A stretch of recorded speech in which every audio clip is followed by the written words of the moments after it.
Good morning, all that have joined us today.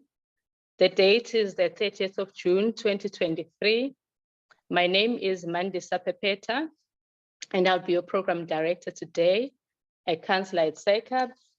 And as per our program, our theme today is Youth Empowerment, Shaping a Bright Future.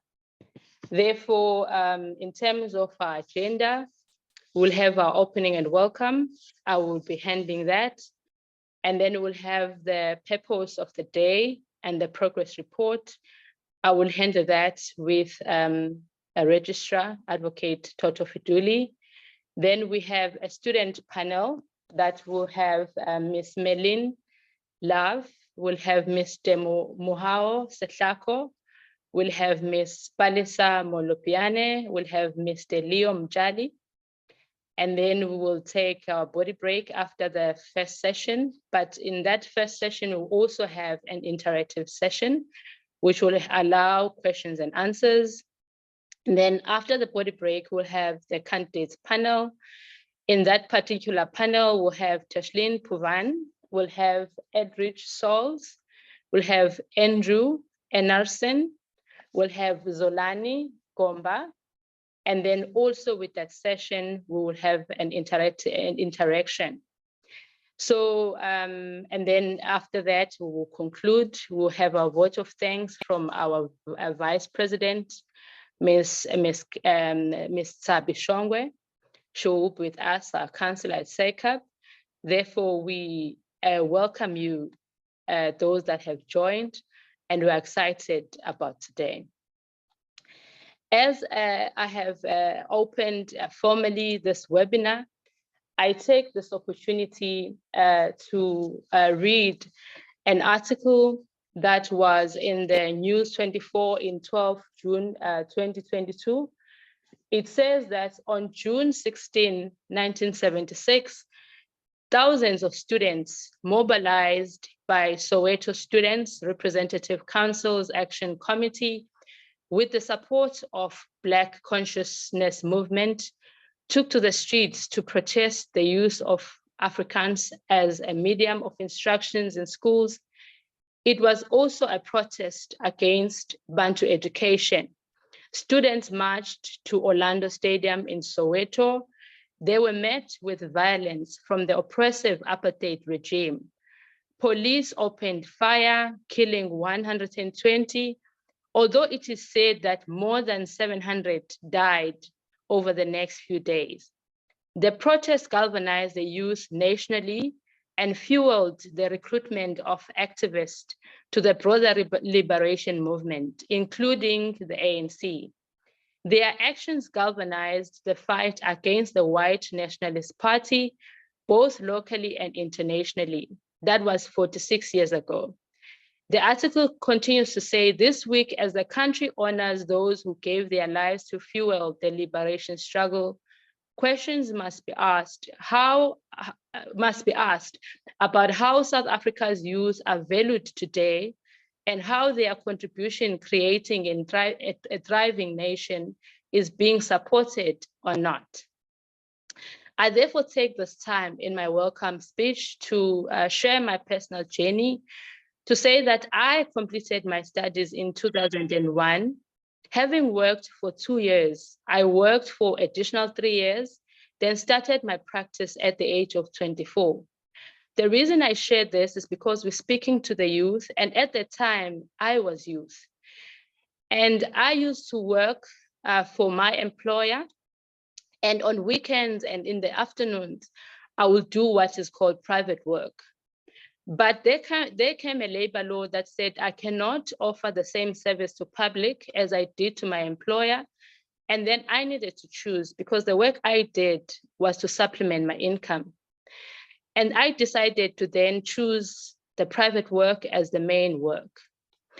I didn't tell my parents or most friends because I was worried that they would say that the business ventures I was going to was not going to work. And truth be told, I also didn't know if it was going to work, but I wasn't ready for someone to fuel the doubts and the fears that I already had. But I'm sitting here telling you that as much as I started at the age of 24, my business, Pragaza Africa Consulting, will be celebrating 20 years in business next year. Having worked there as the first worker, I cut my teeth in marketing, in sales, in HR, in management, and all of that I did over and above the 6 architectural work stages. I love excellence, and being a leader requires you to have confidence. I have mottos that I've adopted in my life.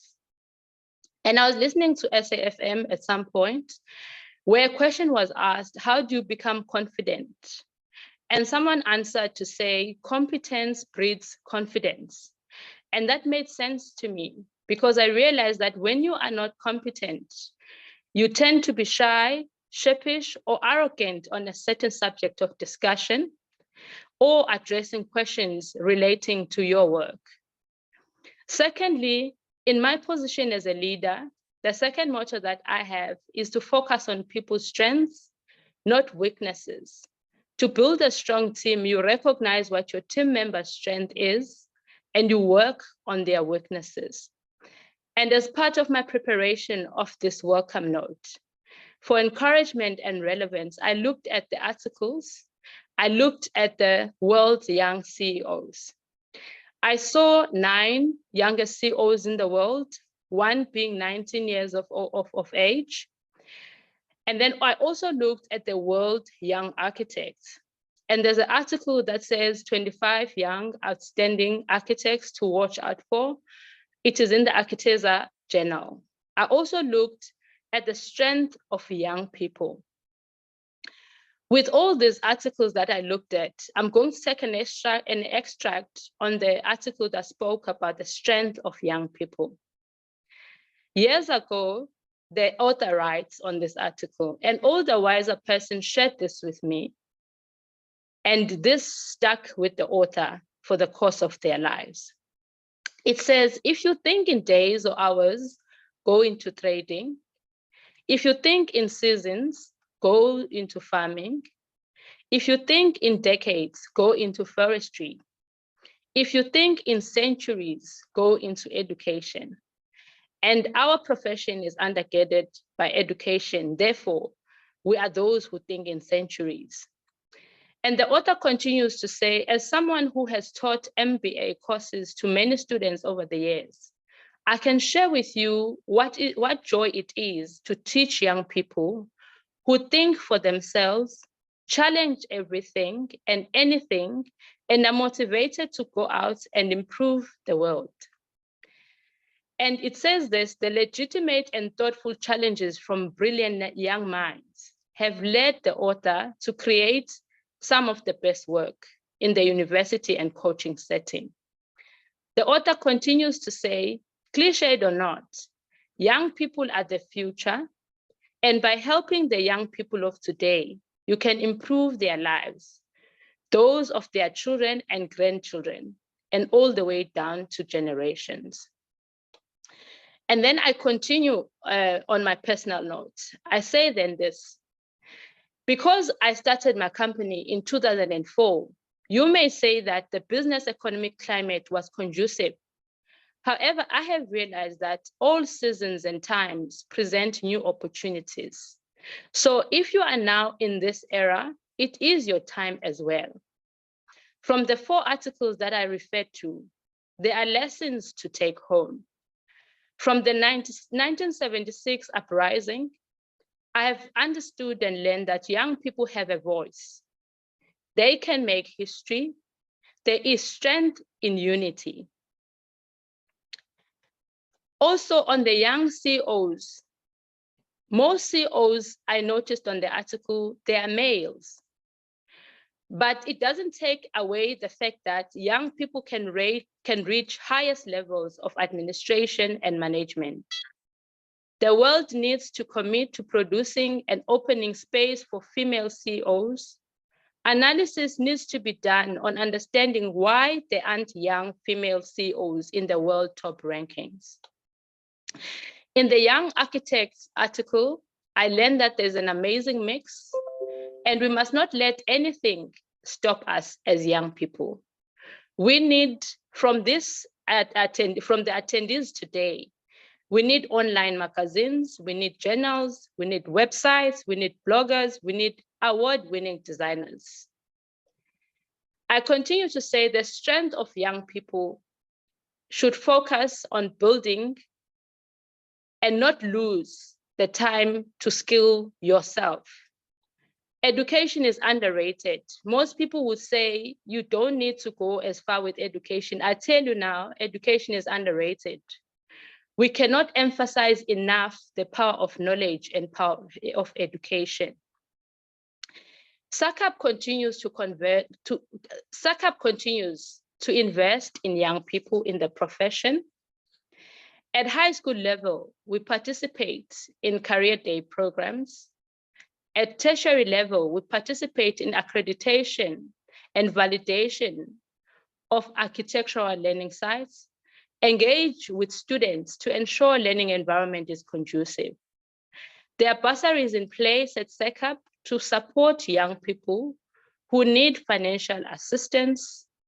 Student category was established at SACAP. Please ensure that you register at SACAP as a student so that you are familiar with SACAP and the benefits that come with the community of professionals, and also understanding the responsibility that comes with being a professional. Candidate support programs are being established, focusing on professional practice examinations and also mentorship. Engagements like the ones that we are having today are also for SACAP to have a transparent engagement and partnership with young people and professionals in the industry. Therefore, with these words, on behalf of SACAP, I welcome you to this webinar and wish that we'll have the best in our engagements. As young people, focus on yourself and know that you have a voice, and your voice is for today. Thank you very much.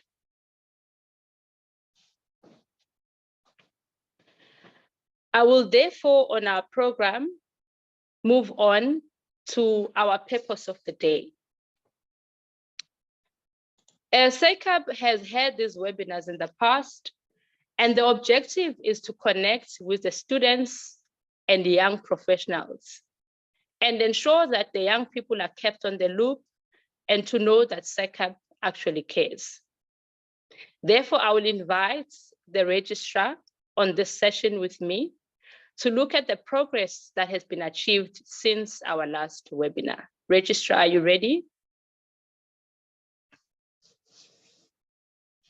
Thank you very much. Yes, I'm ready to share. Can all of us see the presentation? Yes.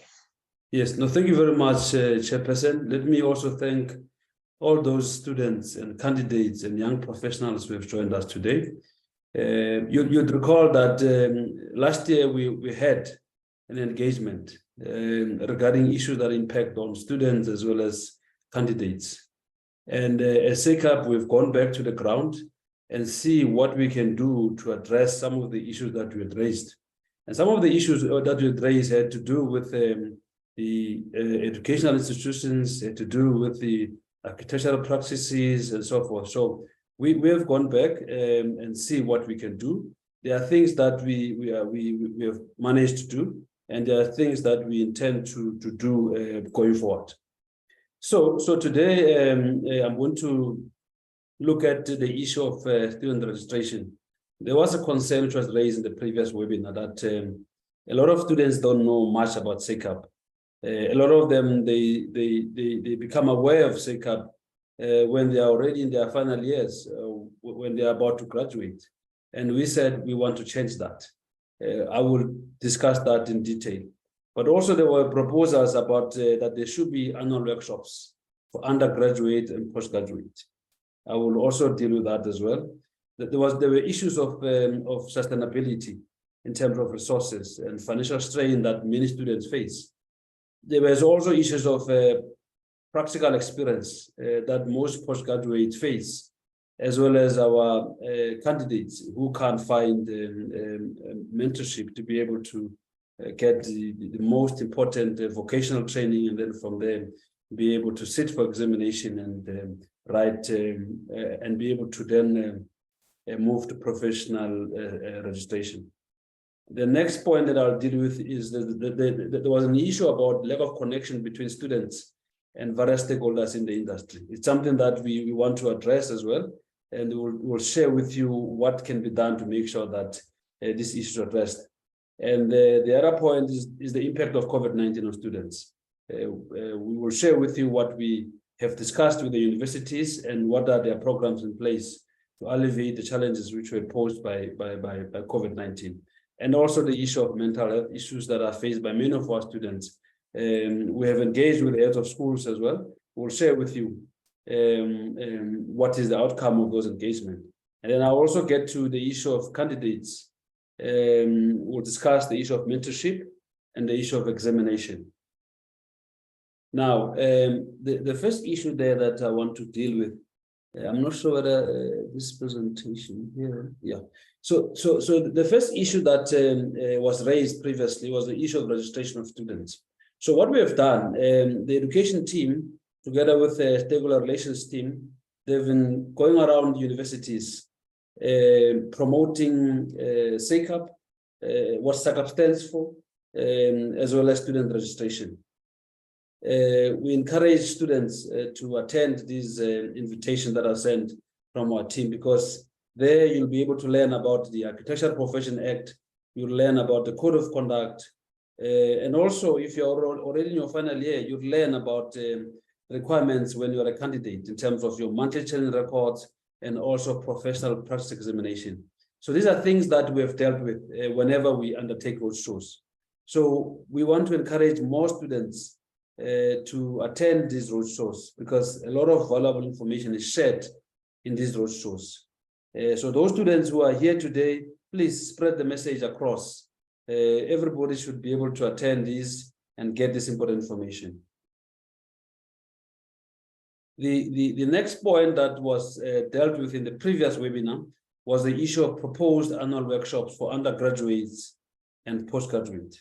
So previously, what we have done as SACAP, as I said, we've done roadshows, and we've noted that roadshows are actually important, and many students are learning about SACAP, and they are getting to know more about SACAP. But also what SACAP has done internally was introduce the Heads of Schools Committee. Now, the Heads of Schools Committee comprise of all the heads of schools across the country. And this is where SACAP plans to make sure that issues that are raised by students are raised at that level, so that the heads of schools can then go back to their individual institutions and find ways to address the challenges that are raised by students. So this is a good platform that we've created going forward. So I think the heads of schools meeting is scheduled to meet again this year. Hopefully all the issues that students are going to raise here today will also be tabled there, so that they can be actioned and so that we can find solutions to address those challenges. The issue of a workshop between undergraduates and postgraduate students is still being considered. I think the team, Kimberly and Mr. Mzwake, will look into this and see how they can come up with an action plan to implement this one.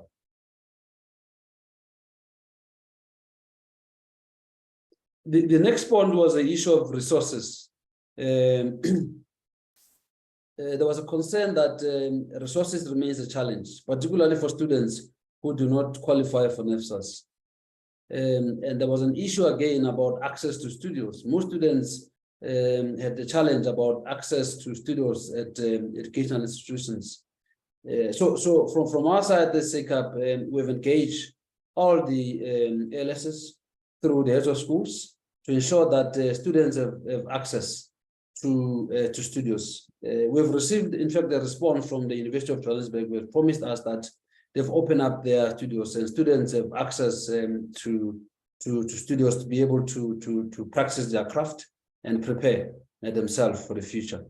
But also we have, to alleviate the challenges that are faced by students who don't qualify for NFSs, we have bursaries that we offer as SACAP.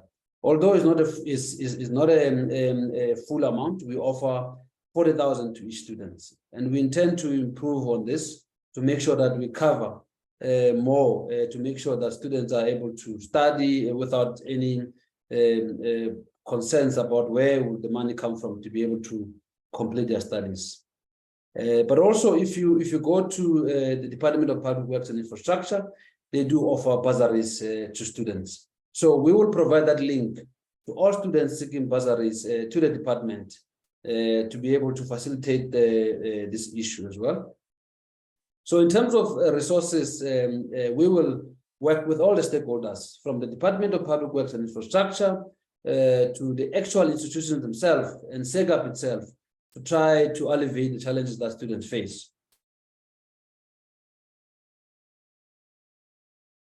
Now, there was also an issue which was raised about practical experience requirement for postgraduate students. Many of them raised concerns that they really struggle to get these opportunities so that they can be able to complete their postgraduate practicals. So what we know is that the Department of Public Works and Infrastructure, they do offer internship opportunities to students. They've created a portal. So all you have to do is to go to their website and be able to log in there, register your details, and they will be able to consider your application. So we encourage all our students and candidates to register on the portal so that they can be considered. But what we are doing in SEGAP as well, we're developing a program to try and alleviate the challenges that are faced by students and candidates with regard to practical experience. And that program is going to be a partnership between SEGAP, Construction SETA, and Architectural Practices.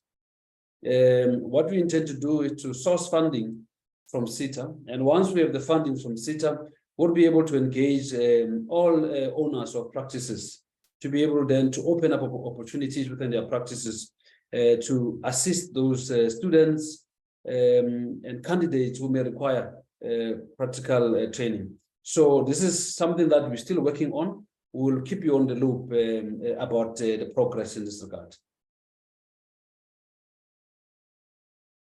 The other issue which was raised as well sharply by students was that there is a lack of connection between the current students and the industry or the entire profession.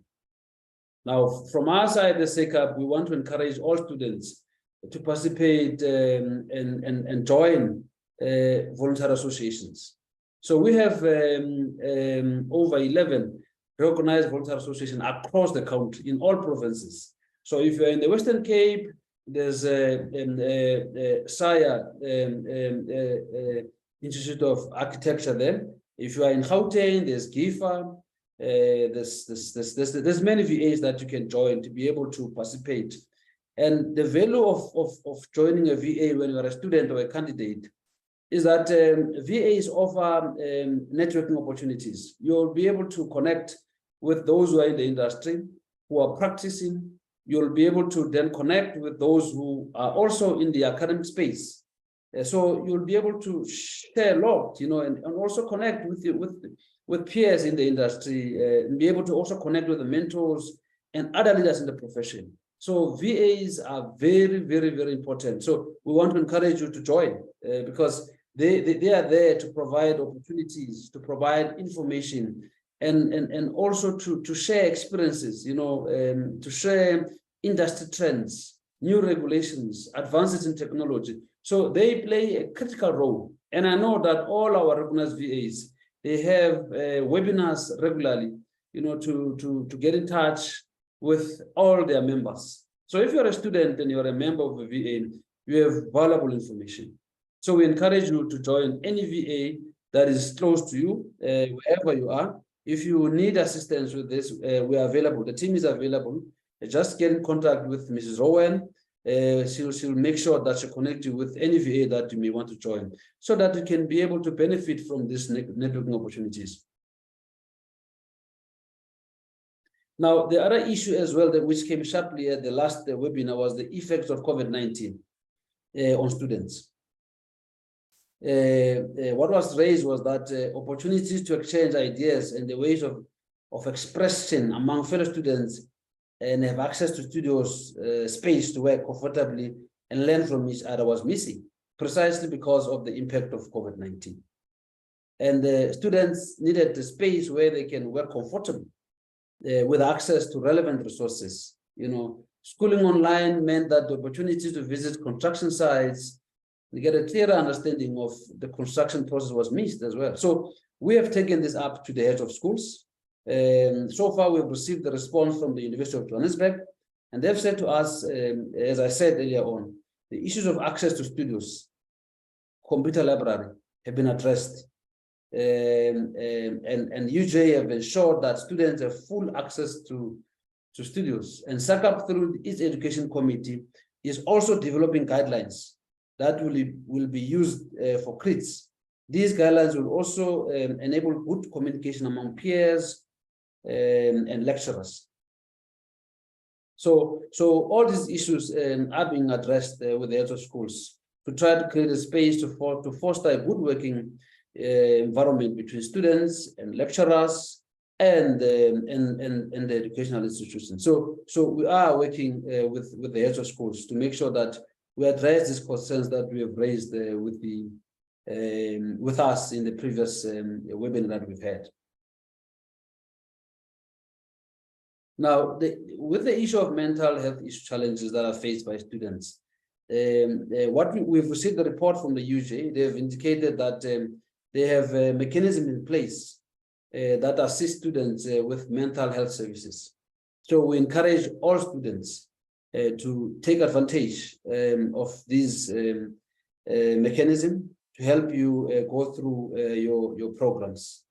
Other institutions are yet to respond, but we are engaging all of them so that there are mechanisms in place to ensure that students get help with mental health challenges. So from us at SACAP, we are making sure that we work closely with all the universities to ensure that your concerns are attended to. In fact, we've gone as far as to even review our accreditation policies to make sure that some of the things that we've raised are catered for. And then it becomes an obligation on all institutions to be able to address those issues when SACAP goes to undertake accreditation visits as required by our legislation. The next issue that I want to deal with now is the issues of candidates. These are persons who have qualified from institutions and now they've registered to SACAP as candidates. They are now preparing themselves for professional life.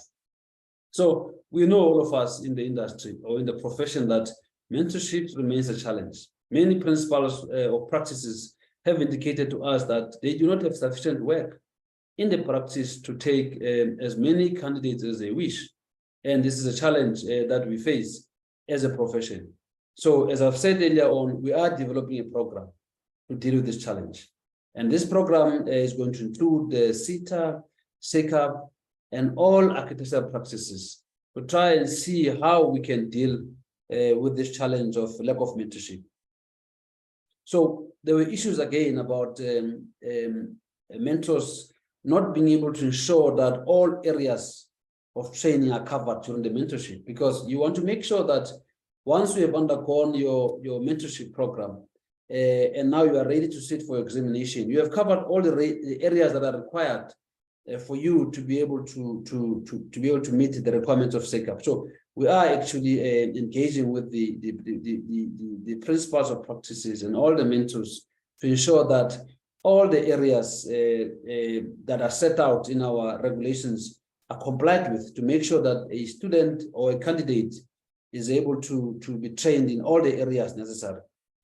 And we have said that if there are issues that candidates face between their mentors, those issues can be referred to SACAP to mediate, because we believe that the mentors, they have an important role to play to make sure that they impart practical experience to you to be able to be a professional and to be able to contribute to the economy of South Africa. So we don't believe that they are here to act in bad faith.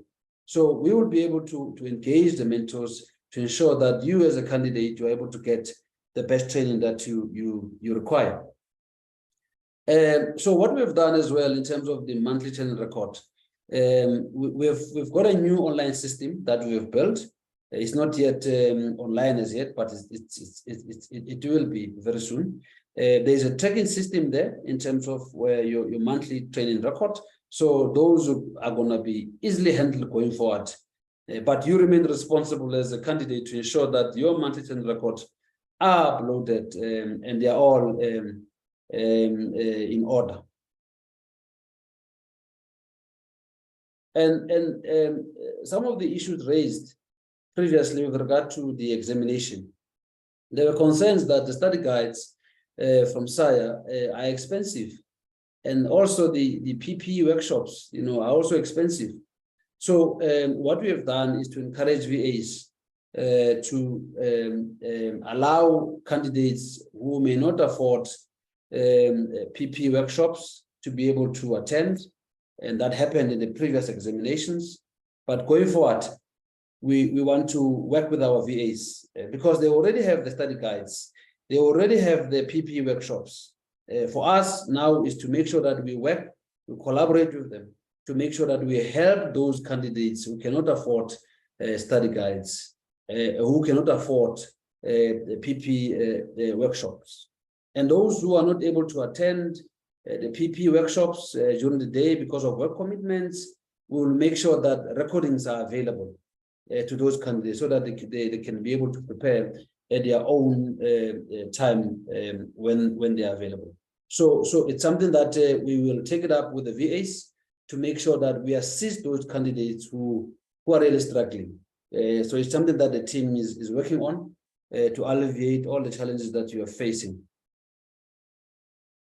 Yeah, so that is the end of my presentation, which really focused on what we had discussed and the things that you raised, and just to give you an update, what we have done on all the things that you have raised. We may not have addressed all the things that you raised previously, but we have done something, and we will continue to make sure that we address all the outstanding issues.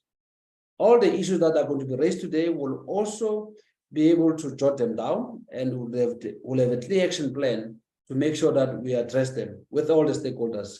We believe that we believe in partnership. So we'll work with all our VAs, we'll work with all our practices, we'll work with the heads of schools, we'll work with everybody else just to make sure that we make sure that our students as well as our candidates succeed in the profession. Thank you very much, Chair. That's my presentation. Thank you so much, Registrar. We appreciate this presentation. It is indeed a mouthful, and we can see that SACAP is hard at work. And we will then open an opportunity for interaction after the student panel. We won't take questions right now. Moneti, I will ask you to always confirm if I'm audible. I always need to start with that. Am I audible, Moneti? Yes, Chair, you are. Thank you so much. So I would then wish to introduce. Babe, we are available. Sorry. I wish to introduce our student panel.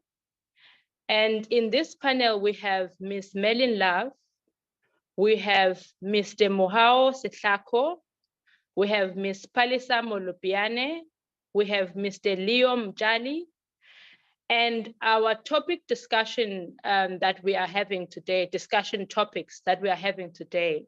The first one is success in architectural studies post-COVID. We have the second topic is gaps within the curriculum for African heritage and possible improvements. We also have the third one, how can architecture improve the living spaces in informal settlements? So the student panel is going to, firstly, we wish to ask that you introduce yourself before you make your submissions. I will therefore call in Ms. Melin Love to introduce herself, then Mr. Muhaho to introduce himself, Ms. Palisa to introduce herself, Mr. Leo, and then go back for the first submission from Ms. Melin Love. Ms. Melin Love, you can introduce yourself. Hello, can you hear me? Can you see me? Yes, I can. And you are welcome. Hi. You can introduce It's yourself. Mr. Merlin Love. I don't know what. Hello. Sorry about I'm Merlin that. Love. So Mr. Medin Love will correct that. Thank you. My name is Merlin Love. I just completed my master's in architecture this year, and I'm currently working at SAJ Architects, designing and curating an exhibition on Vedic architecture. Yeah, I studied at Venice University throughout my undergrad and postgrad. Thank you so much.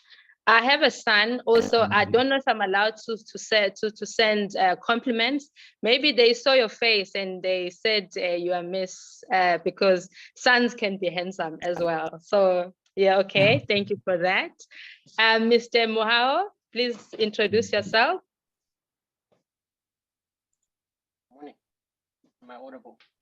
Yes, you are. Okay. Hello, everyone. My name is Paul. I am a TUT graduate. Okay, you are breaking, Mohao. Can you hear me now? Yes, let's try again. My name is Mahas Tabu. I recently graduated from the Tshwane University of Technology last year, and I am currently a GSA Unit 15X honor student. So, yeah, that's my. All right, thank you for that. I just hope your audio improves, so we'll keep advising you. Miss Palesa, please introduce yourself. Good morning. Can you hear me? Yes. Good morning, everyone. My name is Palesa Mulopiani. I am currently a Master of Architecture student at the University of Cape Town, and I'm also a postgrad student representative. Thank you for having me today. Thank you so much. Mr. Liam Jali, you're welcome, Palesa. Good morning, can you hear me? Yes. Oh yes, good morning. My name is Liam Charlie, student at the University of Free State. And yeah, I'm happy to be here. Glad you are giving me the chance to be here. Yeah. Thank you. Thank you so much. We appreciate that you are here with us today. We've got the discussion topics. And then from the panel, I will then ask that which topic are you going to be addressing, or you have your own presentation to make. I will first open the opportunity to Merlin Love.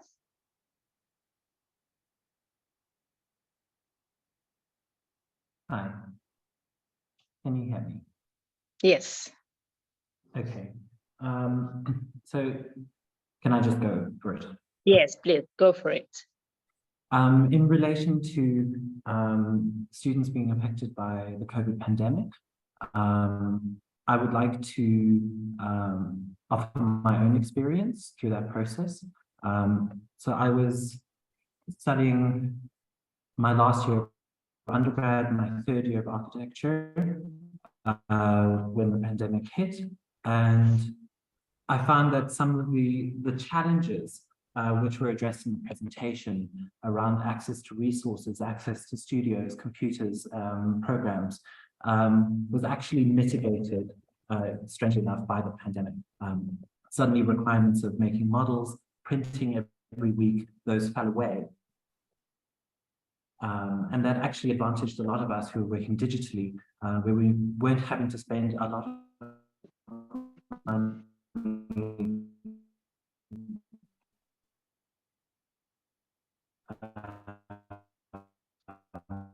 You are breaking a little bit. on materials to make good-looking models. We weren't spending a lot of money on printing. Apologies, my internet connection is a bit unstable. It's okay. So while there was a reduction in face-to-face contact, there was actually an increase in other forms of productivity and less stress financially on students through that period. And something that I think we need to address in the professional realms of architecture around printing sustainability as well, in terms of printing out lots and lots of drawings, as we're entering this digital age, where models are digital, drawings are digital, meetings can happen online. I think there is an opportunity there to change pedagogies in architecture and create more of a level playing field for students as well, financially, which disproportionately affect students of color and female students at schools. Yeah, that's the sort of main point that I was keen to raise. Thank you. Thank you so much, Melin, for that. And you know, we always look at the negative and the disadvantages of COVID. And I loved your submission because you are actually showing us the positive and the advantages that it actually brought. Because we're in the digital age, we speak about being green, about sustainability, and what COVID presented as an opportunity to actually achieve that. Because we've had a situation where students are also lamenting on the cost of studying architecture when it comes to printing the instruments and so on. So you've actually put in perspective to us that actually COVID presented an opportunity that was overlooked. So thank you for your submission. And then we move on to Mr. Mohaho, and then Melin, we would engage further, right? Mr. Mohaho, we have the discussion topics. I don't know which one we would like to address. Please come through.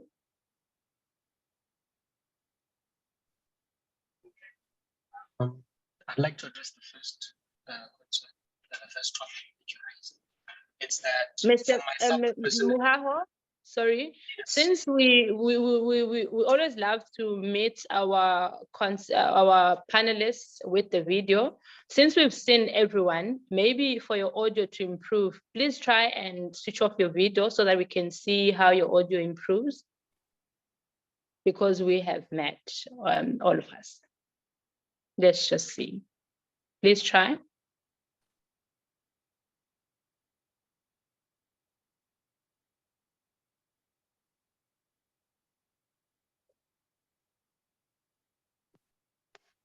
Sorry, am I audible?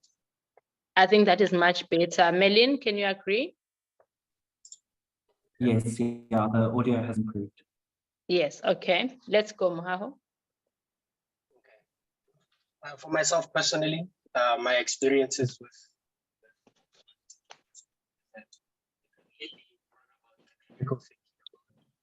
exactly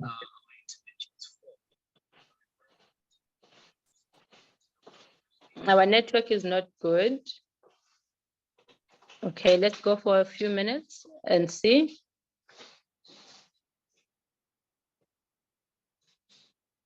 All right.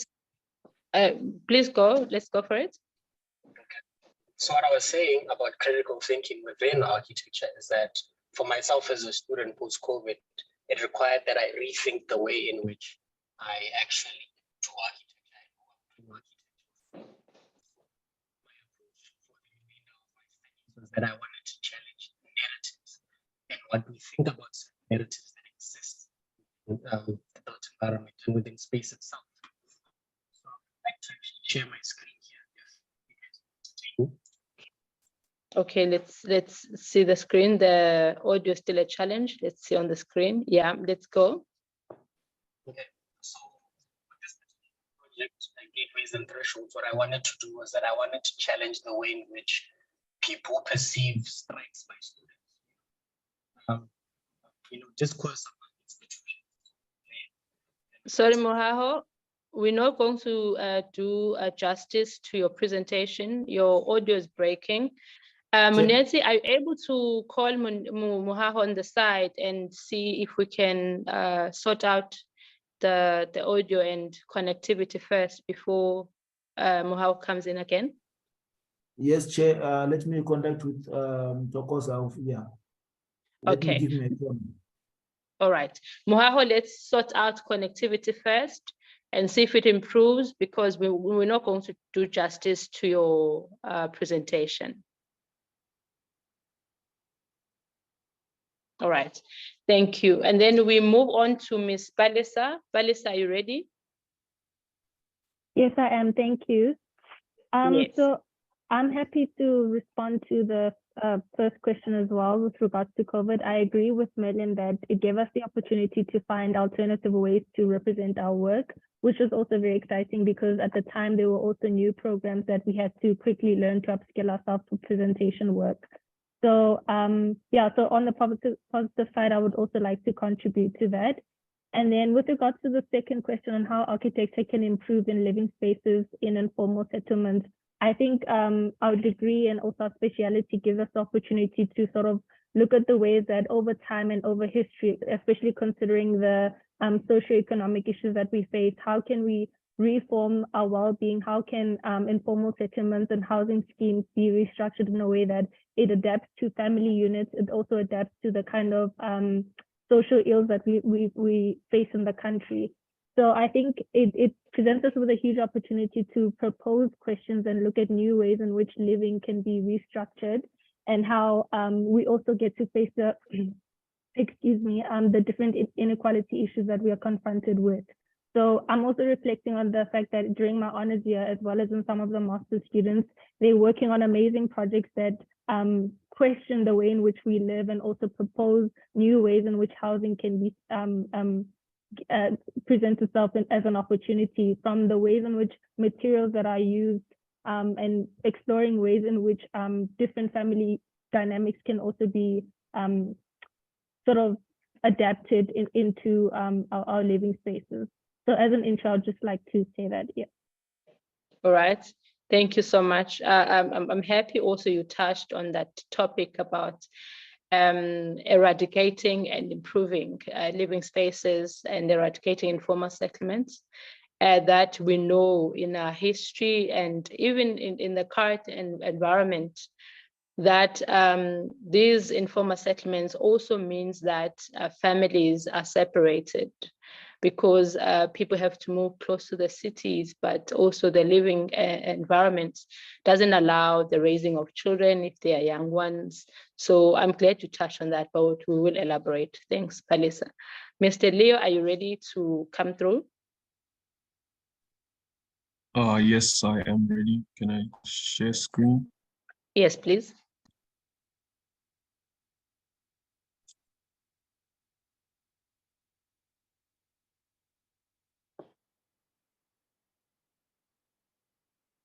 Yes, we can see. Okay. Okay, so informal settlements in South Africa pose like a significant challenge, as we all would know. So a big cause of this would be like the rapid urbanization and like just a poverty level, and also a historical factor to it. So within this, informal settlements often referred to as slums, shanty towns. So we have like such a negative look on it. And this also affects the well-being of the people, and also like this idea of social engagement and how could they participate in a society that views them in such a way. So it's just this idea of dignifying. That's something I wanted to look into, like supplying people with clean water, sanitary facilities, electricity, and like necessary amenities. These are like the basic needs of like the modern human right now. So I think that's such a big thing, like destigmatizing this thing and then looking at it as like we are all a collective, in opposed to, for example, this picture where we draw a line between people who are living in poverty and then people in other classes. And I think another big problem here is the density, how densely people live, which can have a lot of health risks to it. So again, circling back to the facilities like sanitary facilities and such, I think those would be very crucial. And I think one thing that perpetuates this is, again, a racial historical background. Like it's certain people, like it's usually Black people who live in these areas, and this is because of the social like city structure that we've created till now. So a big way to try improve this would be education and also workshops, and also government collaborations such as like RDP housing. I think that alleviates the problem a lot. And just like the idea of tenure regulations where land can be outsourced easier so people can actually build their own houses, and the education to teach people how to at least create for themselves so they're not very reliant on like government and so on. And yeah, so again, circling back, I think this initiative has to come from like the community referring to like South Africa as a whole, including the government and also NGOs, like just coming together. It should be, because it's such a big issue that it can't come from one front. It has to be like a collaborative coming together to try and resolve it to some extent and create like a more sustainable urban plan for people. Thank you. Thank you so much for that. We appreciate your contribution, Leo. And mostly you touched critical areas there about the partnership, the collaborations, the role that each sector has to play. You spoke about NGOs, and critically so also to resolve this, you spoke about land accessibility. So thank you for your contribution there. I hear that Mohawa is ready. Are you ready, Mohawa? I heard that you're ready. Yes, Chair is ready. All right, Mohawa, you want to come in?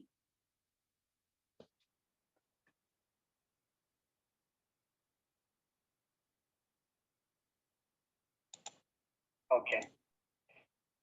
Chair, can you hear you? Yes, yes, we can.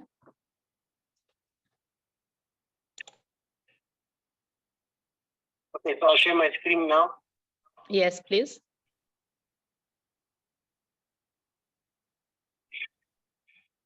Okay, so touching back on what I wanted to do with my studies in architecture is that I wanted to challenge narrative.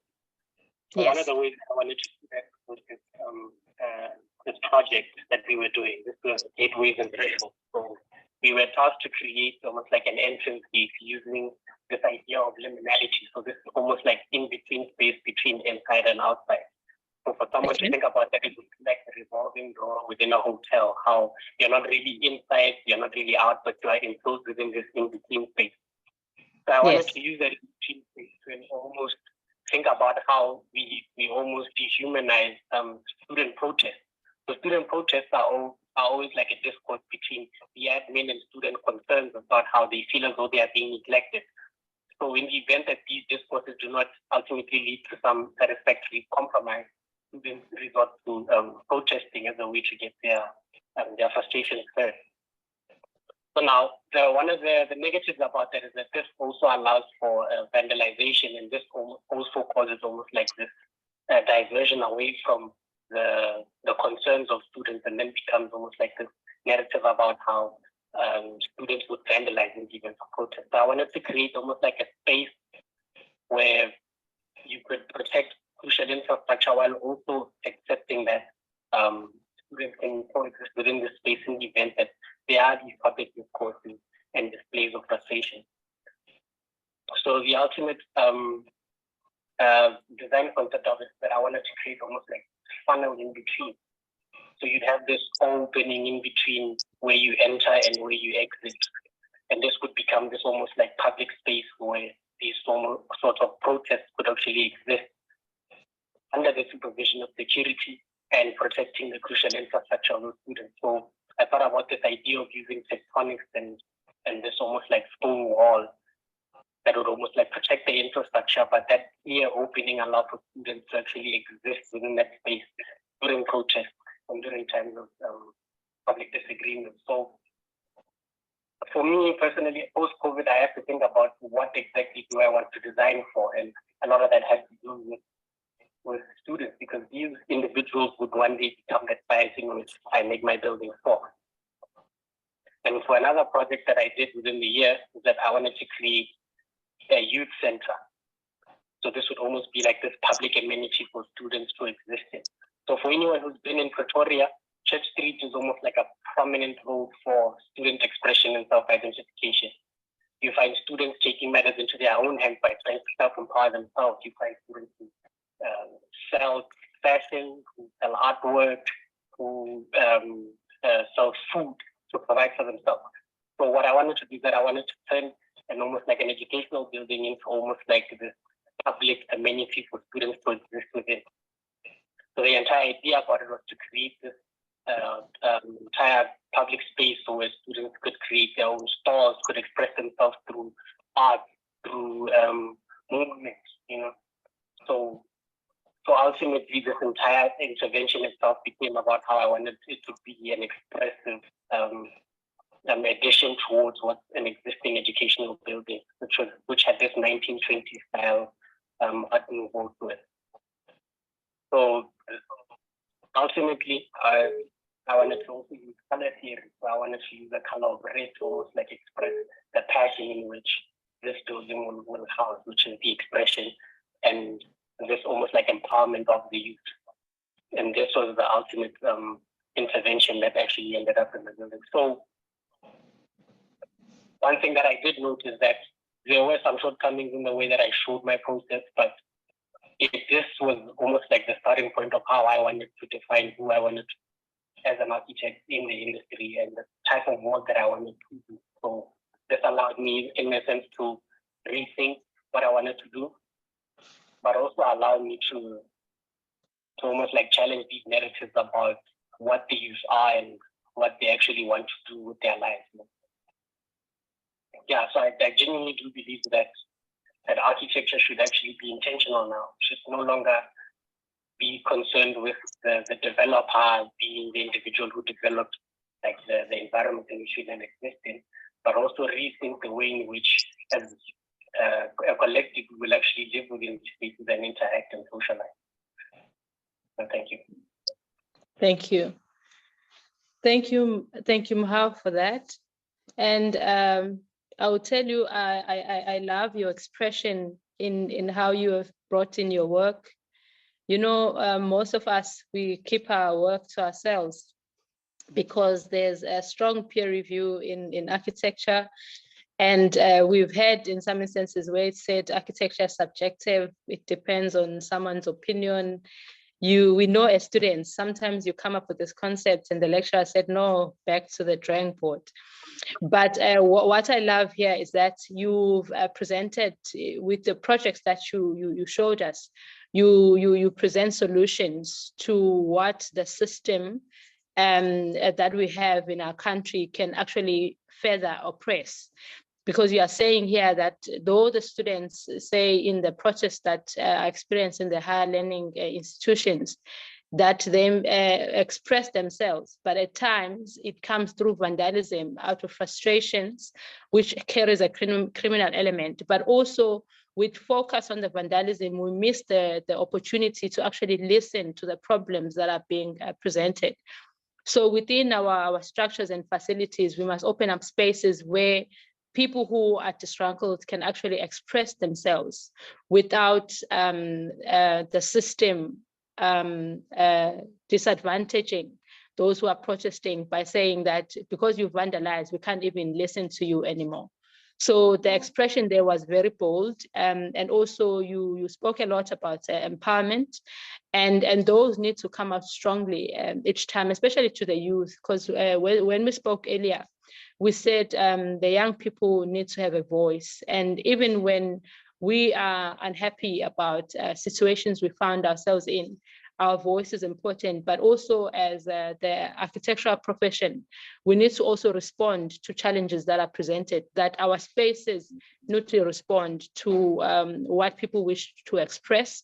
So in this instance, you've picked particularly protests, that how best our facilities and our spaces can actually respond to that. Thank you for that, Mhao. Then back to you, Melin. I just want to bring you to this conversation to address the topic about gaps within the curriculum for African heritage and possible improvements. What would be your view on that, Melin? Are you able to hear me? I can hear you, yes. Perfect.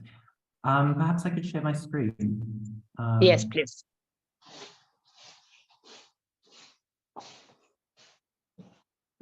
Are you able to see my screen? It's coming up now. Yes. Okay. Oops. Let's get back into there. Allergy.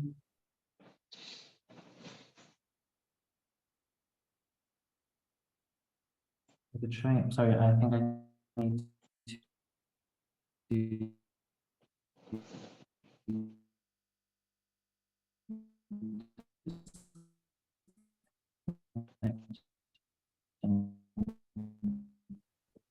Perhaps what? Okay, okay. I was going to suggest that you stop sharing, then you start again. Yeah.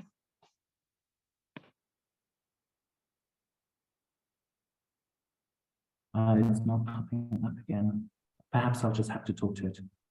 Okay. Okay. So while I'm no expert in this field, my own thesis began to deal with heritage in this way, more Yes. contemporary heritages, Yeah. and the intersection of heritage and inherited structures and new diasporas entering those areas. My thesis was focused in Orange Grove, which used to be a largely Italian area and has since become increasingly more of a home for African diasporas. And part of my proposal came from using heritage buildings and combining structures and taking over streetscape to give it back to people in the area where it was taken from them and not used effectively. And one of the interesting things that came out of this line of research was that infrastructure which was intended to connect actually had the opposite effect. The rear via that came into the area to connect different areas to the CBD ended up dividing Orange Grove. People were not able to cross the road. Fences were put up that stopped people getting to shops, and eventually that became quite a violent outburst and people tore those fences down. And the rear via still, to this day, has not worked properly in over a decade of construction in that area specifically. So on that line, I think we need to evaluate systems which are put in place to connect and really begin to evaluate them and say, are they doing that intended function? Or are they having the opposite effect? Are they actually dislocating areas of the city?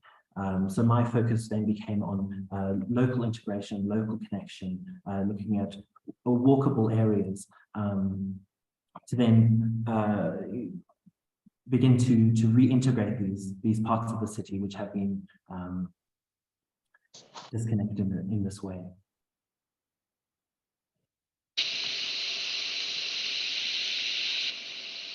And then using heritage structures in order to relocate them as well.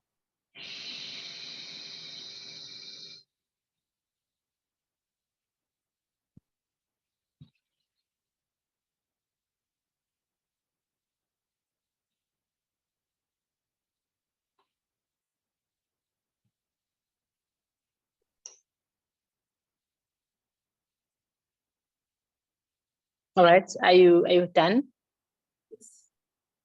All right. Thank you for that, Melin. You know, what is important in your submission was that there are facilities that are built, but they actually achieve absolute opposite, which they are meant to service the people, but they dislocate.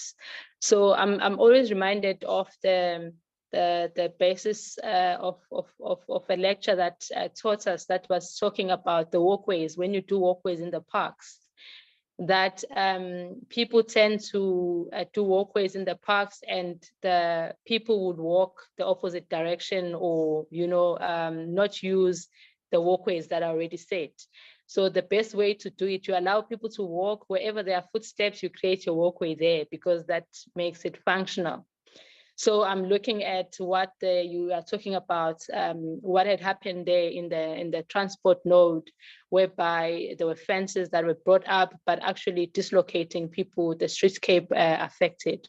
So these points are important because as the young people, especially those who are new graduates, that you have seen this in your generation, and you found that with us and the older generation, we've lived through it in our generations, because people would say, so in some cities in South Africa, you can't even walk, you know, pedestrians don't have opportunities to walk in the city. So that needs to continuously be addressed by the solutions that we present. So your submission was very well put, and thank you so much for that. I come to Palisa. Palisa, the same question that I presented also to Melin.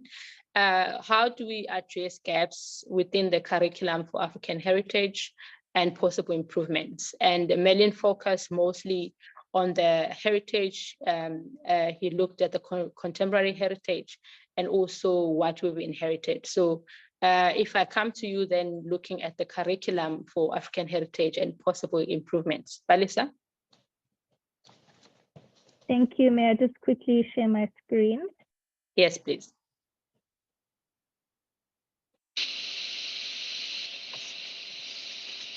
Sorry. Okay. So my reflection on gaps within the curriculum for African heritage and possible improvements. When I saw the question, I started reflecting on the recent Coral Brick Award winner, Mpho, who was basically looking back at her culture and seeing different ways in which she can integrate it into architecture by reflecting on African ways of seeing, making, thinking as a call to rethink and remake places in the city. And I think for me, reflecting on the project was, you know, evidence of the fact that when we come as African people with our different histories, we have different heritages in which we can reflect on and see how we can use these stories and integrate them into the built environment. And the question that brings up is that if we have these concepts that come, how does the curriculum then begin to adapt for these kind of ideas, which can be through, you know, prescribed readings that are given in first year that sort of question these ways of living and thinking and that reflect on African heritage. So yeah, reflecting on her project, it also looks at the Lesotho hat, as well as the different landscapes in which it integrates itself. And it almost seems like these two concepts are in two different spaces, but it helps to see how we have heritage in which we can integrate into the built environment. And I think schools can do better in the way that we are taught about our heritage and we are given a space to reimagine the way in which we occupy these spaces. Yeah, that would just be my first submission regarding the first question. Thanks. Thank you so much for that, Palisa. You know, as you kept speaking, I kept on thinking of the podcast that we always listen to, that I haven't seen architecture podcasts. Are you guys having podcasts in architecture? I'm just putting it out there. Maybe I'm behind, right? Because you reviewing the work of the Coral Brick winner would actually make a great guest, you know, whereby that particular winner is, you know, is part of another architectural professional reviewing their work in a positive light. So I'm excited about that. So I take that submission. Thank you very much for sharing that with us and the points that came with it. Thank you. And then going back to Leo. Leo, can I also bring you to this question? How can the curriculum, how can the gaps in the curriculum be addressed for African heritage, and also what could be the possible improvements?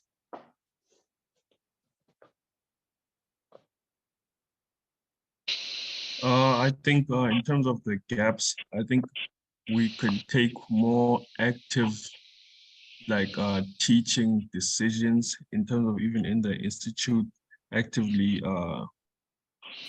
focusing on certain subjects and certain topics all around this.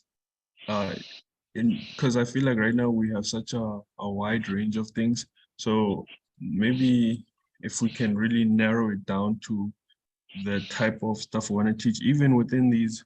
Again, I did a piece on informal settlements. So even introducing this education to a wider audience and even to a younger audience, where you don't just come across these topics later on, like you start off with them from a very young portion, like in primary schools and stuff. I think that would be a great way to really spark it. Thank you. Thank you. Thank you. You mentioned a very important point about starting it young, because we have been told that for us to promote architecture at high school, we are already late. It should also be part of basic education. So the point that you mentioned there is very important on when do we start to introduce these interventions and the thinking behind these interventions. So thank you for that. And then also just to mention, that we look upon you young people that are in attendance and those who are furthering their studies. We don't have a lot that are focusing on PhDs, whereby you can also develop material and curriculum that can go back into the institutions for teaching. So as you further your studies and masters and PhD, we look forward to that, because we just have a handful of PhD holders in architecture that can contribute to the advancement of the profession. And then I'll come to you then, Mohaho, with the same question, that how can we bridge the gaps within the curriculum for African heritage and possible improvements? Yes,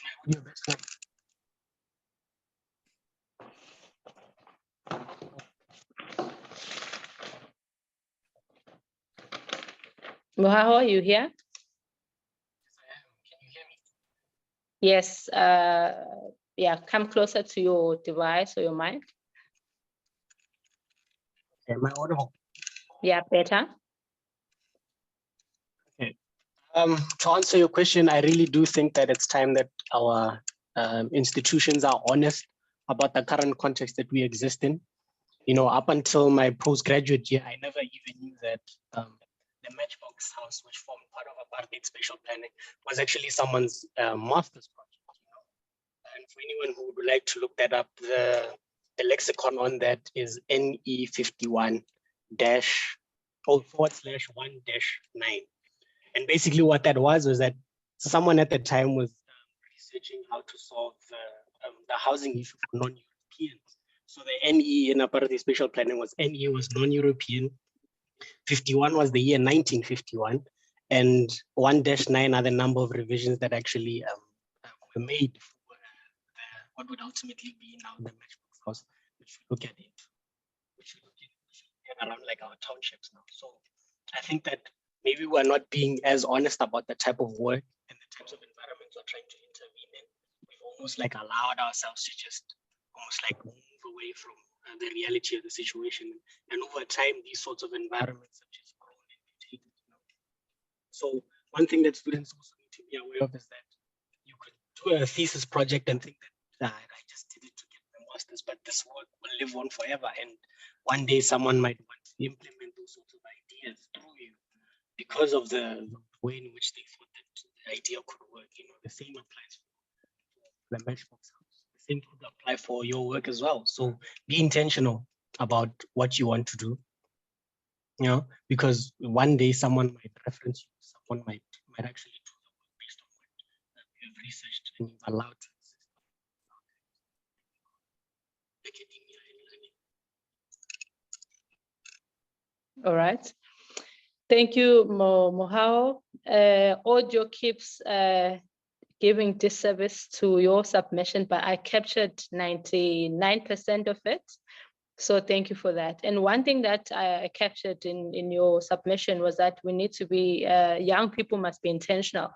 And also making reference to the Matchbox concepts. You said it's NE51/1/9, which is the year and also the revisions that were done. But also it's interesting to look at it that way, because what we found is that young people have a lot of knowledge. What is coming across also is how you all of you as a panelist interrogate what is before you, that you are able to make your own observations and opinions about the work that is before you. But also you mentioned that the institutions need to be honest, looking at the context of the curriculum that we have and how best we change it. But also you spoke mostly about what I mentioned, that the work that you put out there may actually become the material in literature that others look up to. So thank you for your response. I believe then now that if the panelists have got anything else to say, before we take questions and answers from the attendees, and then we will have an opportunity to have closing statements later on, Melin, Mohaho, Palesa, and Leo. So let me open this opportunity up for interaction from our attendees. And then, yes, so Munetsi, if we can be on the lookout for our attendees, if there's any question or contribution that they wish to make. And then our panelists, in the last minute of the session, I'll allow you to do your closing remarks on whatever else that you wanted to say that you may not have had an opportunity to say. All right, yeah. We're looking, do we have any hands? Yes, yes, Chair, through you. We have Fikile, we have N. So far, we have got 2. Yeah. All right. All right. Figile, can I please allow you to unmute and then pose your comment or question?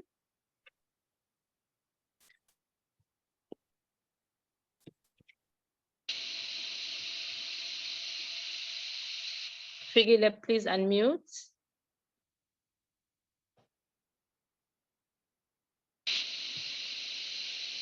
All right, Figile, we'll come back to you. And Laurie?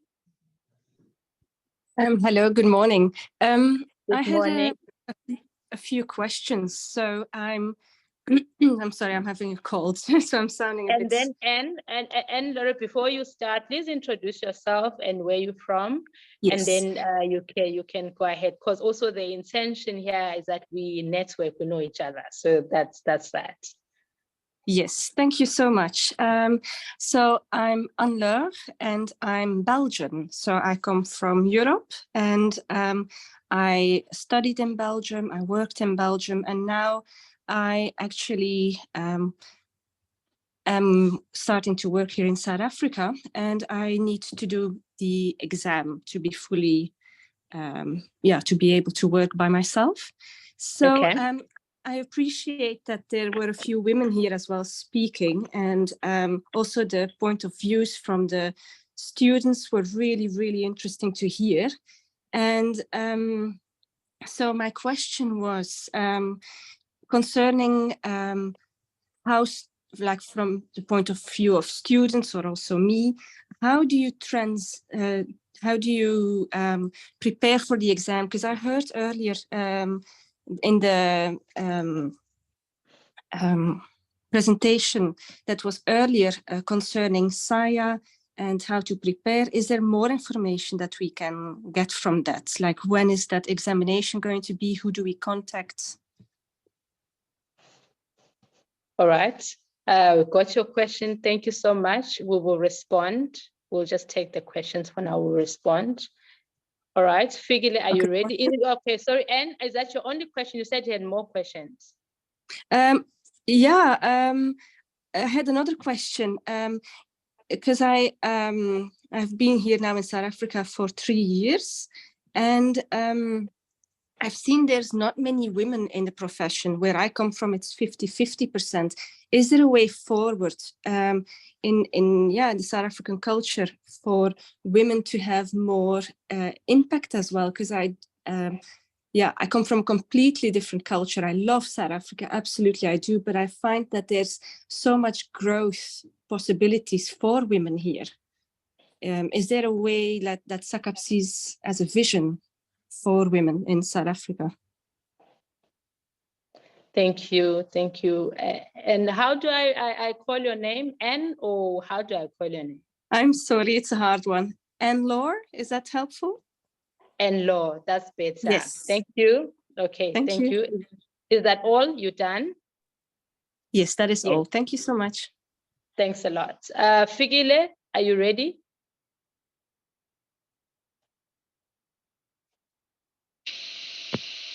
Munetsi, is Figile winning? Minentle, let me call Minentle. Oh, Figile, okay, Minentle, please come through. Hi, can you guys hear me? Minentle, yes, we can hear you. Hello, my name is Minante.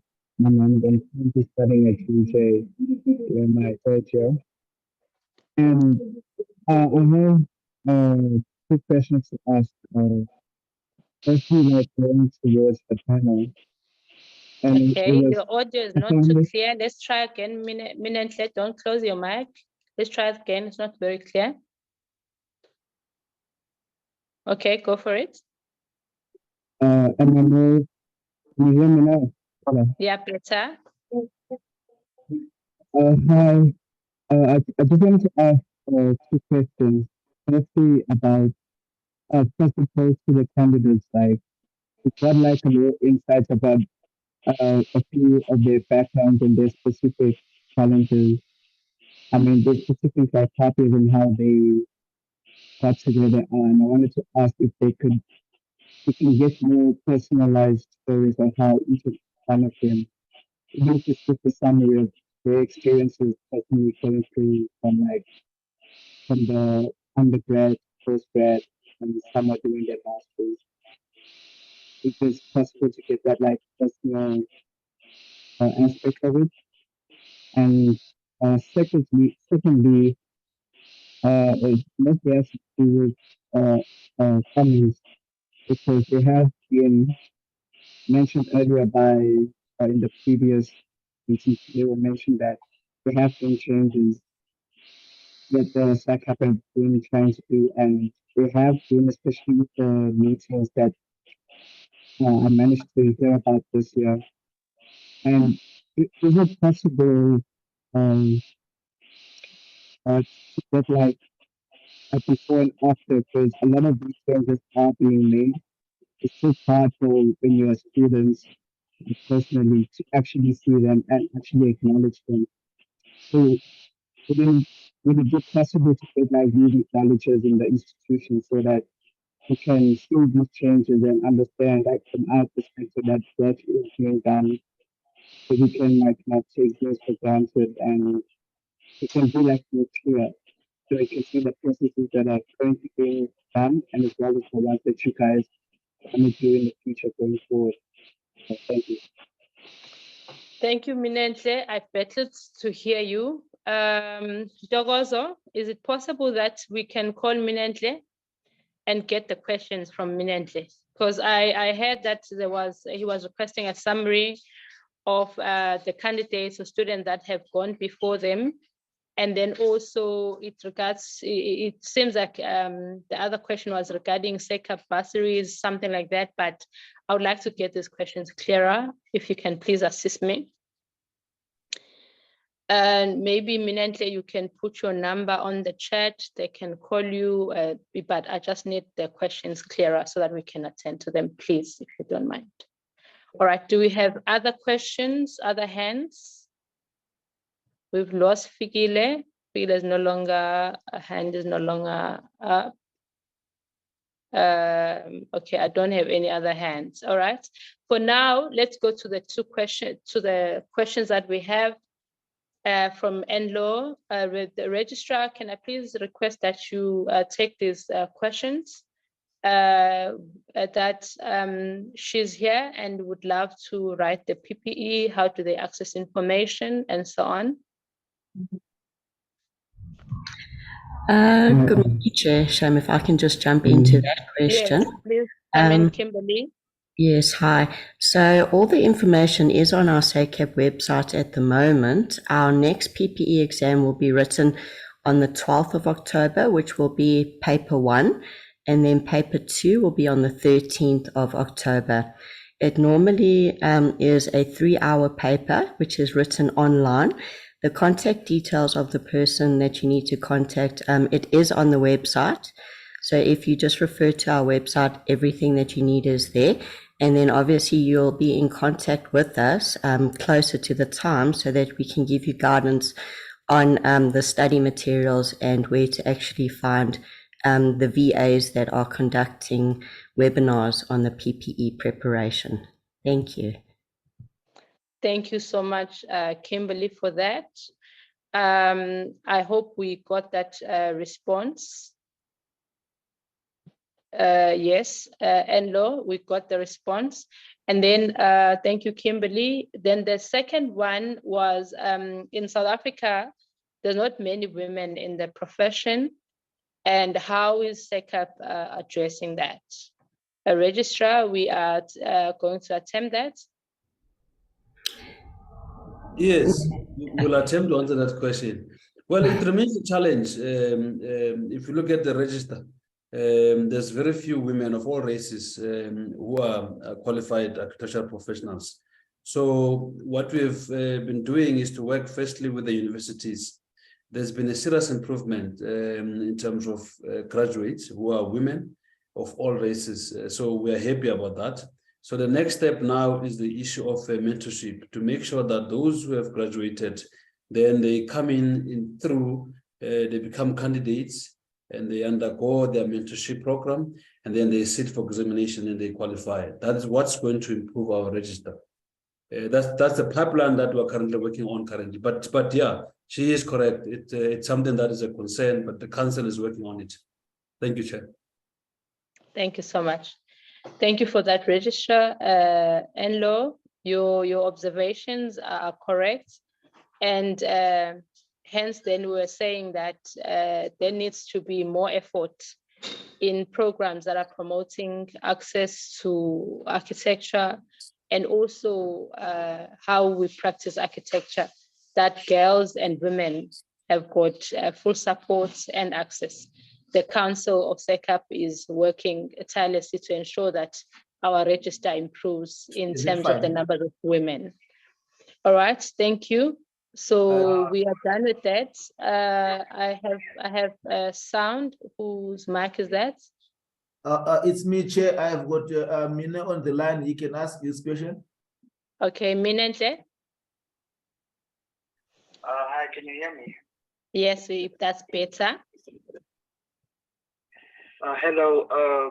My questions were, I just wanted to get like a summary of all the individual panels and how their personal journeys went, because we got like one of them, the master student, and how during the COVID time, he was, not only did he have the challenges, but he had the opportunities and how he was able to navigate them. So I just want to ask if we can get a quick summary from each panelist of how their journeys went and the issues they faced and the ones they overcame.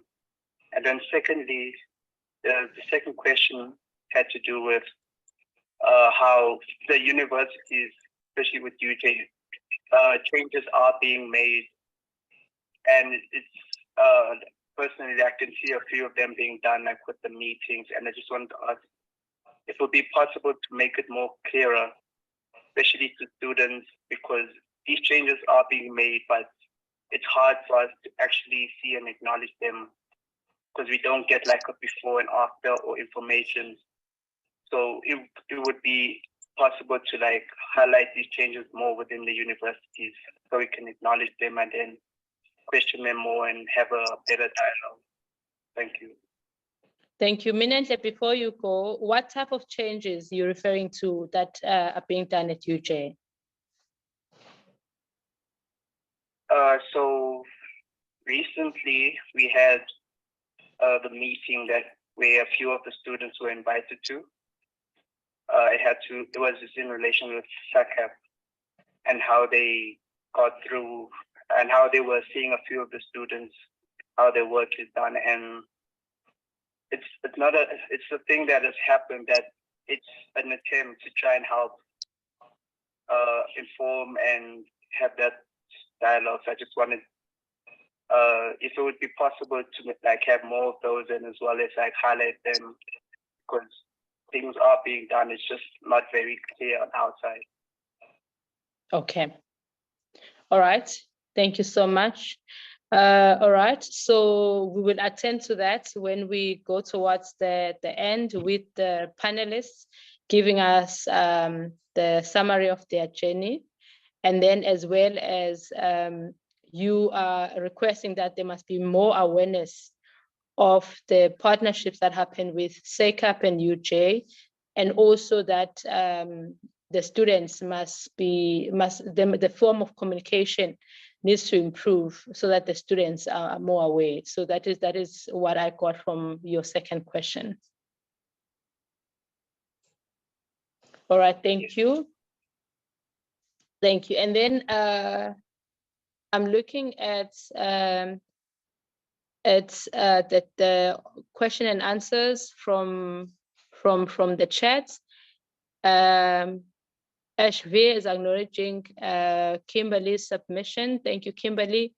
Basile Makole is saying, I can't log in on SECAP website, even if I use my SECAP registration number. Munetsi, I would ask you to take that. And then Nduduzo, okay, Nduduzo Mzwake is responding. So Nduduzo Mzwake is responding to your question, Nduduzo Shelembe. I can see that Mzwake is typing. Thank you, Mzwake. All right. And then we come back now to our panelists. As we are about to wrap up on this session. So our panelists, Melon, you've spoken about how you navigated through COVID, and it's been acknowledged. So I will just request that you do your closing remarks in preparation, how you found your invitation to this webinar, your preparation, and then your word of encouragement, even to the other attendees and the profession at large. I'll give it to you, Melin. Thank you so much. I think this has been a very interesting discussion and a very incredible opportunity for students to have a voice in this space. Whereas I think it's always a goal to enter practice. It's wonderful to be brought along in the process. In terms of my own experience, I love the academic side of architecture immensely, and I see my own trajectory heading towards a PhD and eventually academia. But I would like to mention in this regard, in terms of the relationship between academia and practice, often at university there's an expectation of creativity but also technical awareness and striving for realism. And I think I'm lucky enough to be working at a practice now where the research side is encouraged, and research always informs practice. So I would like that to be a takeaway from this discussion. The relationship between research, what we do in studio, informing what we do in the real world. So thank you so much for having me. Thank you, Madeleine. If we had to quote you today, we would say research informs practice. And we wish you all the best. And thank you so much for being part. We appreciate that. I'm going to Mohaho. Mohaho, yes, you're most welcome. Mohaho, coming to you now. We have an attendee that would like to get your background in terms of your journey in your studies, and also your closing remarks in your preparation for this webinar and your encouragement to your peers going forward. Mohaho, are you ready? Yes.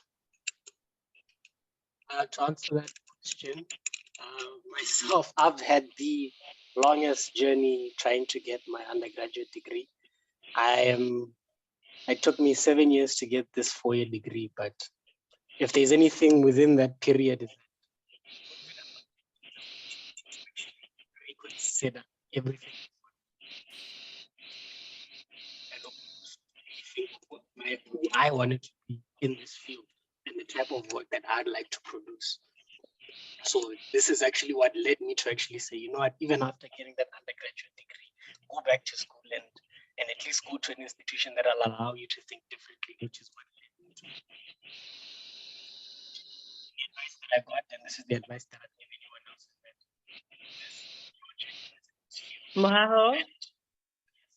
Mohaho? Yes. Okay, let's go again. It's as if, you know, the way you sound is if you are moving from your device, but I know you are not. I had a portion of your submission now that you have achieved this undergrad, and it has been a journey of 7 years to achieve the 4-year undergrad, and you can't take away anything from the experiences that you've learned, and also finding an institution that will encourage the thinking that you wanted. You can continue from there and see if we get your audio better. Okay, can you hear me now? Yes. Yeah, to make my closing remarks, be as bold as you can within this, because you have to be open to the idea of being an entirely different person to what you thought you would be when you started in undergrad. So constantly reconsider what you thought is your design style within architecture, and be patient with yourself and should you see yourself through that journey. No, I wouldn't change anything about my time studying, because it led me to being here and actually producing work that I can look at and be proud of.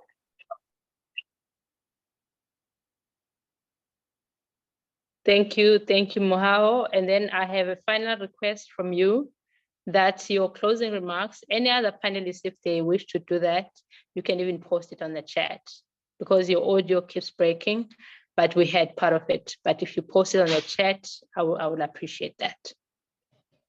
Okay. Palisa, please come through. Thank you for being part of this panel, Mohao. Palisa, please come through. Thank you.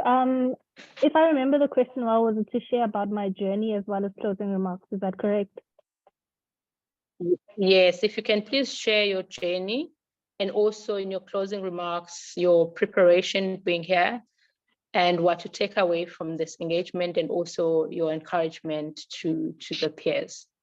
Okay, thank you. Firstly, I'd just like to share my gratitude to SACAP, because this is the second year that I've been invited to the webinar. Last year was also regarding, you know, how we felt as students around the relationship between SACAP and institutions. And it was great to see some of the reflections that were shared and the takeaways that are being taken seriously. So from my side, I'd just like to share gratitude regarding that. And it was also really nice to also learn from other peers in the same industry, and some who are doing completely different projects to what I come from. I have been doing my studies in architecture at UCT, did my undergrad there as well as my postgraduate studies. And during my year out of internship, I worked at KMH Architects where, excuse me, I worked on a lot of health projects, and that has inspired me then to also look into my research on the impact that healthcare infrastructures have on people, and how we can relook how the way in which we design hospitals, and how buildings have an impact on our overall well-being. So that has been very inspiring for me, and also being here to learn from other candidates as well. My closing remarks would be that the architecture journey is quite a difficult one, but when we gather in these rooms with other people that have gone through it, is very inspiring. Because even today I was feeling a bit enslaved with my studies, but just to engage with other people to see that it's worth pursuing. So we just need to keep pushing through. So thank you so much. Thank you, Palisa. Always a pleasure having you, and thank you for your contribution. We really appreciate your contributions, and as you rightly said, that SACAP takes very seriously all these contributions. As you can also see that we are recording, we go back and listen, and we go back and look at the chats. and see the real problems and the contributions and how best we can partner with young people and also other professionals emerging and experienced in the profession. Thank you so much for being part of this panel. I appreciate it. Leo, I'm coming to you now. There is a request to share a summary of your journey and also your closing remarks regarding your preparation to be part of this webinar and your encouragement to the peers. Yeah, I would first start off by saying thank you for this opportunity. I'm not a very big public speaker or like presenter, so I'm really glad, I'm happy that I got this chance to really do this. Yeah, I enjoyed really looking into the topic that I did. For me, this is my honors year, and hopefully next year I can do my master's.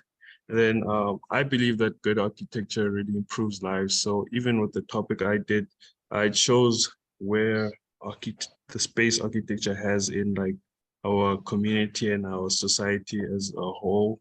So I would like to say that architecture is not the easiest course to study, but I think it's one of the most rewarding, just based on how much the potential it has to give back to the people. So it's definitely a great decision in terms of that. And yes, again, thank you for having me. Thank you, Leo. For not being a public speaker person, you did very well, believe me when I say. So thank you for your presentation, your participation. We appreciate it. With you and Palisa sharing the same sentiments that good architecture improves lives. And Palisa said, and our overall well-being when she spoke about the healthcare. So you also said architecture is the most rewarding, though not easy. So we take those words as encouragement that we must keep going. And I just want to thank all the student panelists that were part of us, Melin, Mohau, Palesa, and Leo, that we greatly appreciate your participation. And then we have 18 minutes before we go to our break. Okay, we are even ahead of time, which is good. So we'll go for our body break at 12. So I would just want to open this 18 minutes. If you wish to engage SACAP with any question that you have, as we'll be going to the second session of the candidates panel, I wish to open the floor for engagement. Are there any hands there, Muneti? Yes, Chair, there is Tando. Dando, please come through.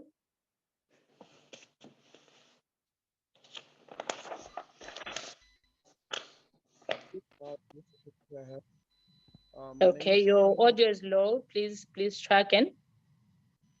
Okay. Can you hear me now? Better. Okay.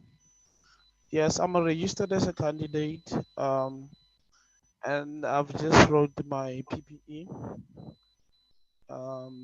But then the question that I'm asking is, what does it take for the laws to be implemented? Just like we had the law of making the cavity walls mandatory.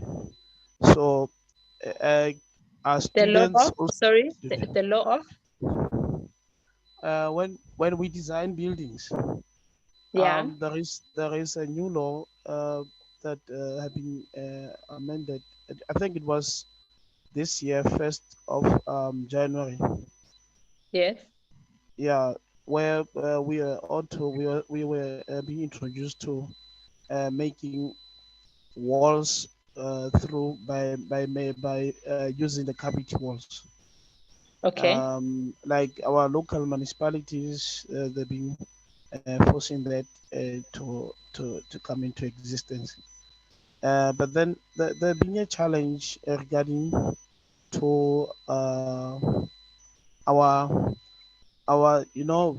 we are from townships, so some people want simple, maybe they get to a 4-bedroom, four-room building, but then we have to make it a cavity wall, and also the resources are not yet accessible for the construction of cavity wall buildings. So I'm just the question that I was asking. How do they come up with such laws? Okay, If thank I'm you. clear. Yeah. Yes, no, you are very clear. You are very clear. If I understand you, and Dando, please don't go. Let me understand you. You are saying here that there are regulations that have come into full force, whereby, for instance, you make an example about cavity walls. But who ensures that this is done in the townships? But also your question says that who comes up with these regulations? That are they actually realistic for township environment? Is that your question? Yes, yes, you put it in a good perspective. Thanks. All right, thank you. We'll attempt on responding to that. All right, any other hand?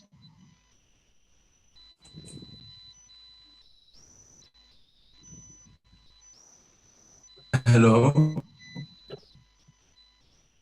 Yes, I can hear you.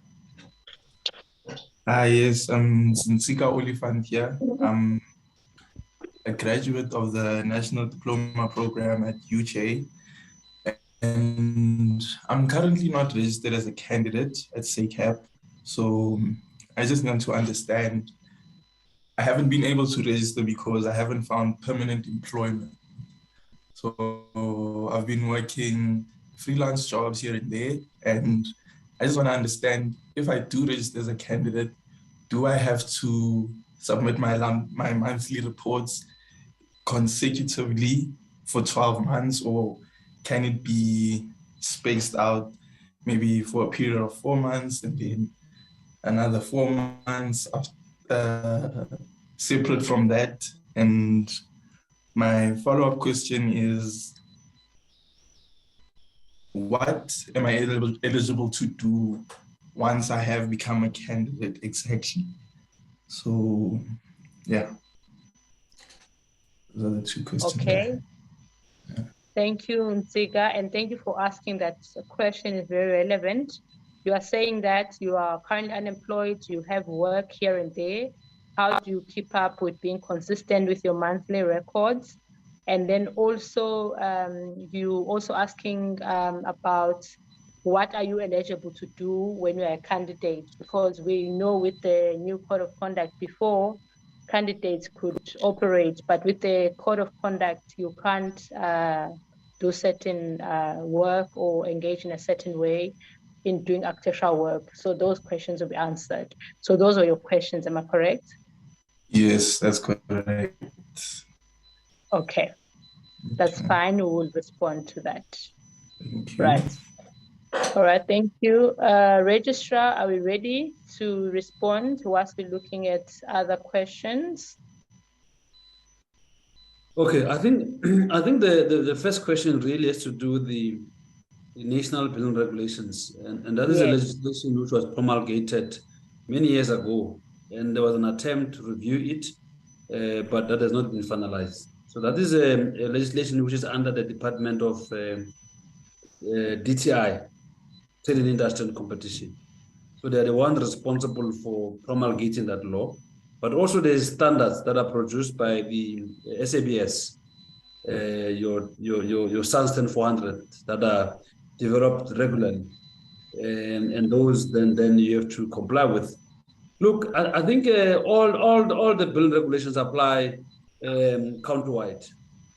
There's no exclusion. Whether you're in township or you're in a suburb or in rural areas, you should be able to comply with those basic requirements, because those requirements are important for safety as well.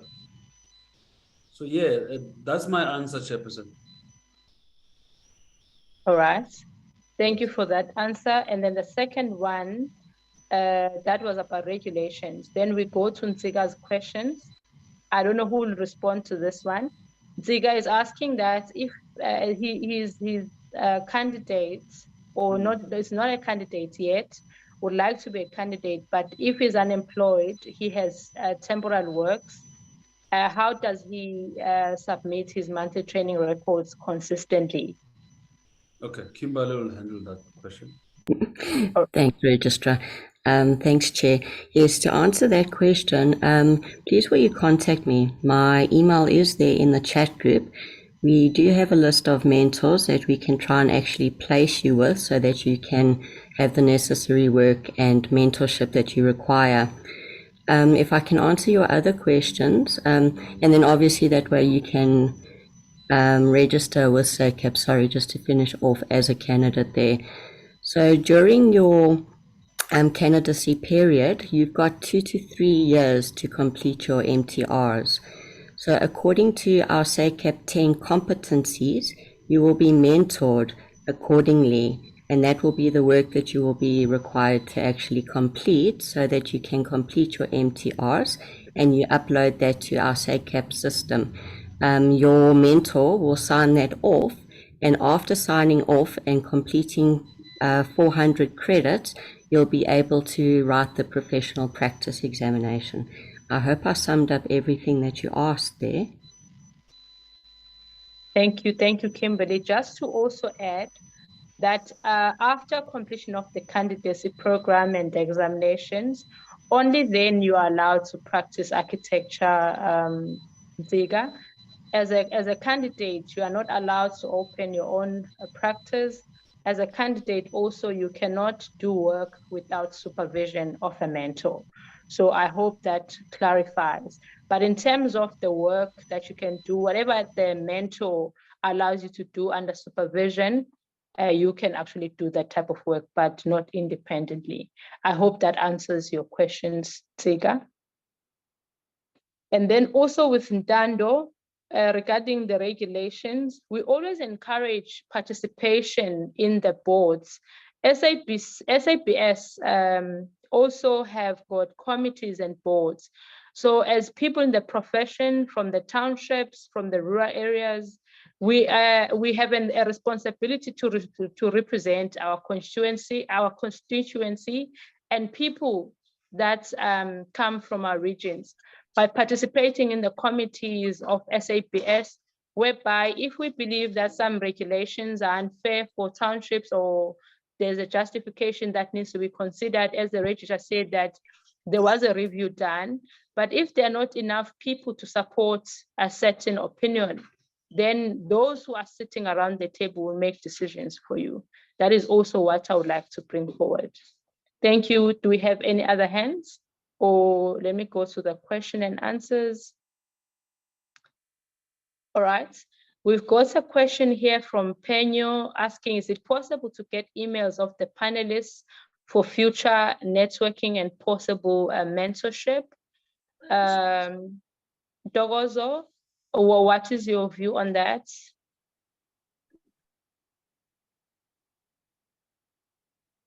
Thank you, Madam Chair. We'll ask Penyo if he or she can be specific of the panel member that he wants to link up with for networking. Then we can definitely do that. And we'll further share other platforms where they can network with young professionals, which was initiated by SECAP. Thank you, Dogozo. I've got Lee Hutton here saying, DNC, I've been struggling to figure out your question for the last 5 years. I just hope, Lee Hutton, you'll also get in touch with Kimberly because she offered to assist on that.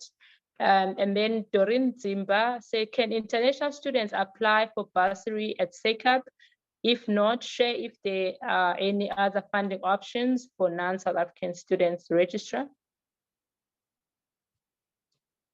Well, Chair, the policy applies to anybody within the country. So anybody who meets all the requirements should be able to apply. Thank you. All right, thank you for that. Then I believe if there are any, there are no any other hands, we can, No, okay. And yes, I do have like 3. I do have Cabello, yes. Basele, and Mufase Sodi. Okay, I will start with Basile, and then I'll go to Cabello, then Mafase, Ndando and Ziga, please lower your hands. Basile, are you ready? There's Zolani as well. Zolani as well. And Okay, I'll go Dando. to. No, Dando, we attended to him and Ziga. So I'll add Zolani on the list. Right. So, Basile, are you I'm ready? ready. Yes, please Yes, go. I'm ready. Can you hear me? Yes. Yes, my name is Basil, as you have heard. I'm calling from Pretoria. Okay. I'm SECAP candidate architectural draft person. So I've been working for a company in Centurion. Unfortunately, things are not going well. We don't have any business and the company is about to close down. So I wanted to ask Miss Kimberly, if in case things go wrong and I don't have any mentor anymore, can SECAP organize a mentor for me? All right. Thank you. I- Thank you. I keep on saying Basile because that's the Xhosa way of saying it, but it looks like you said it's Basil. You please Yeah, say your no name problem. again. Basil, it's a French name, no Basil. problem. Yes. Okay, thank you. Thank you so much for that. All right, we've captured your question. I believe also Kimberly has posted her contact. If you can please contact Kimberly regarding that, but we've noted your question. Then we go to Kabelo.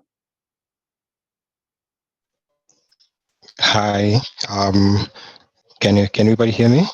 Yes, we can hear you. Okay, hi. So I'm Kabelo. I'm studying architectural technology right now through Inkscape, and I wanted to find out with regards to the mentorships.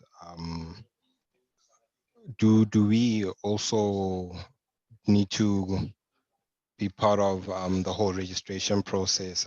Because I see you said that the candidate support program is still in progress. How do we now go about getting mentors as well as drafters, studying drafters? All right, we will answer that. Kabelo, Mafase. Hello, can you hear me? We can. Okay, so I've recently graduated as a candidate senior architectural technologist from Yes. the Tshwane University of Technology. I Okay. have been employed for 6 months now, and I've been submitting my monthly training records. So I have a question regarding the monthly training records. If I do decide to, at a later stage, return to school, let's say for my master's, and then I graduate then as a candidate architect, are my monthly training records cumulative, or do they get disregarded once I register as a candidate architect? All right. Thank you for that question, Mafase. If I may come in with Kabelo Inkscape, Kimberly is going to respond also to add on what I'm going to say. Inkscape is accredited by SECAP. SECAP has 4 categories of registration. I'm talking to Kabelo.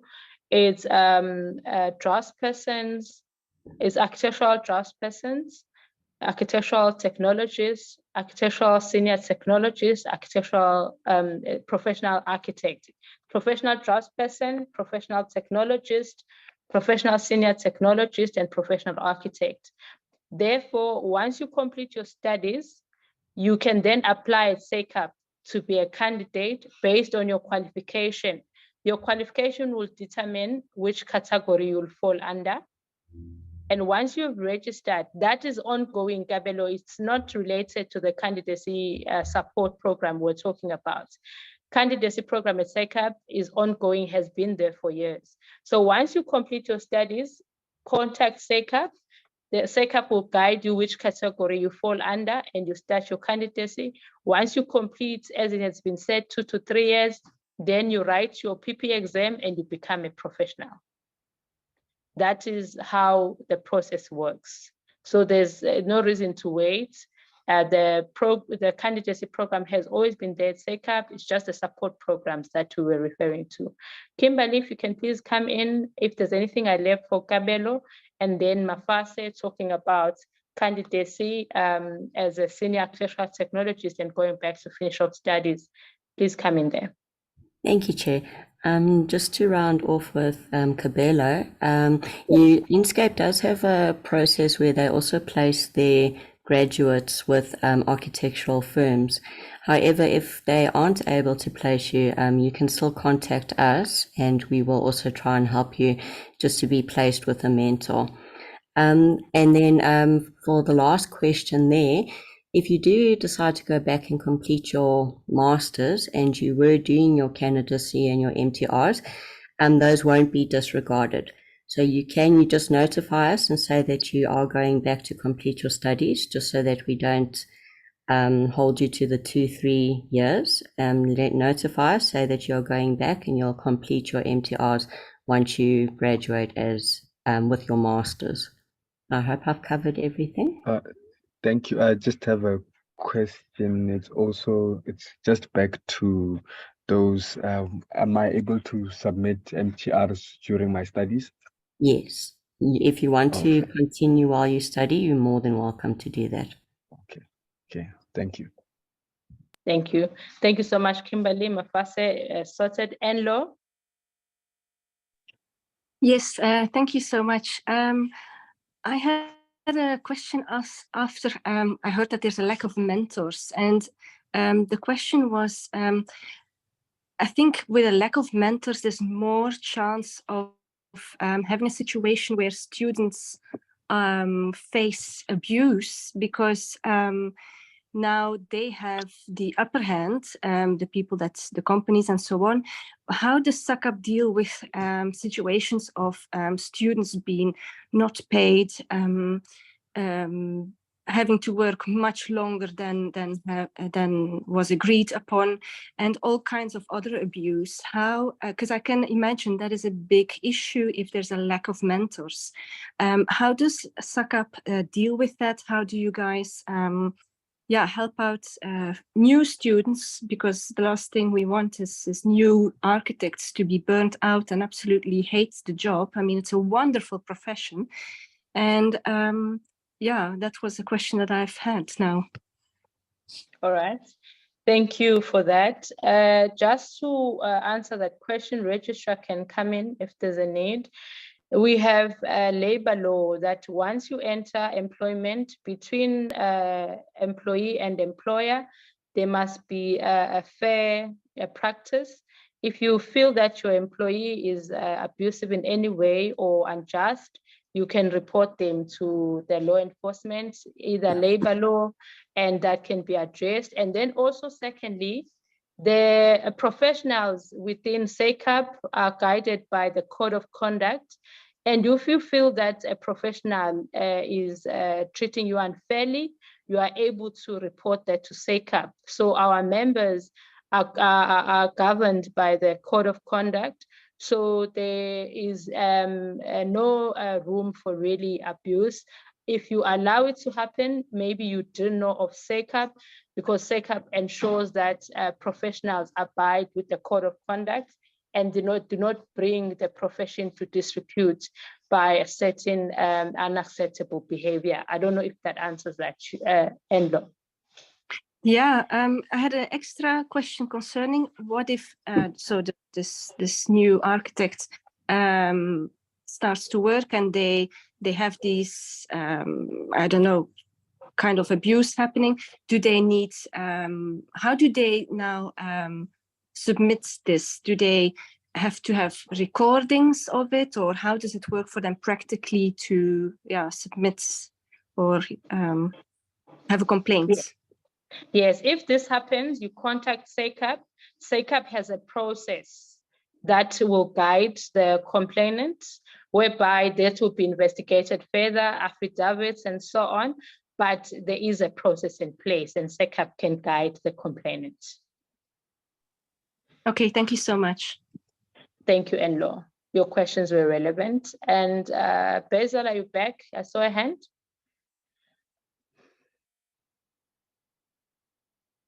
All right. We've come to the end of our session. Time now is 12:05. If we can please take a body break, that will take us to 12:35, and we'll be back to continue with our candidates panel. Very excited about that. We have Tashlin Puven there. We've got Eldridge Souls, we've got Andrew Ernasin, and also Zolani Komba. We're looking forward to that session. Thank you. We'll come back at 12:35.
Is the meeting still on, colleagues?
Back, Shay.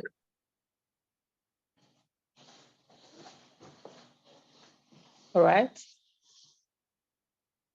I can see some from lunch. They're starting to connect back in.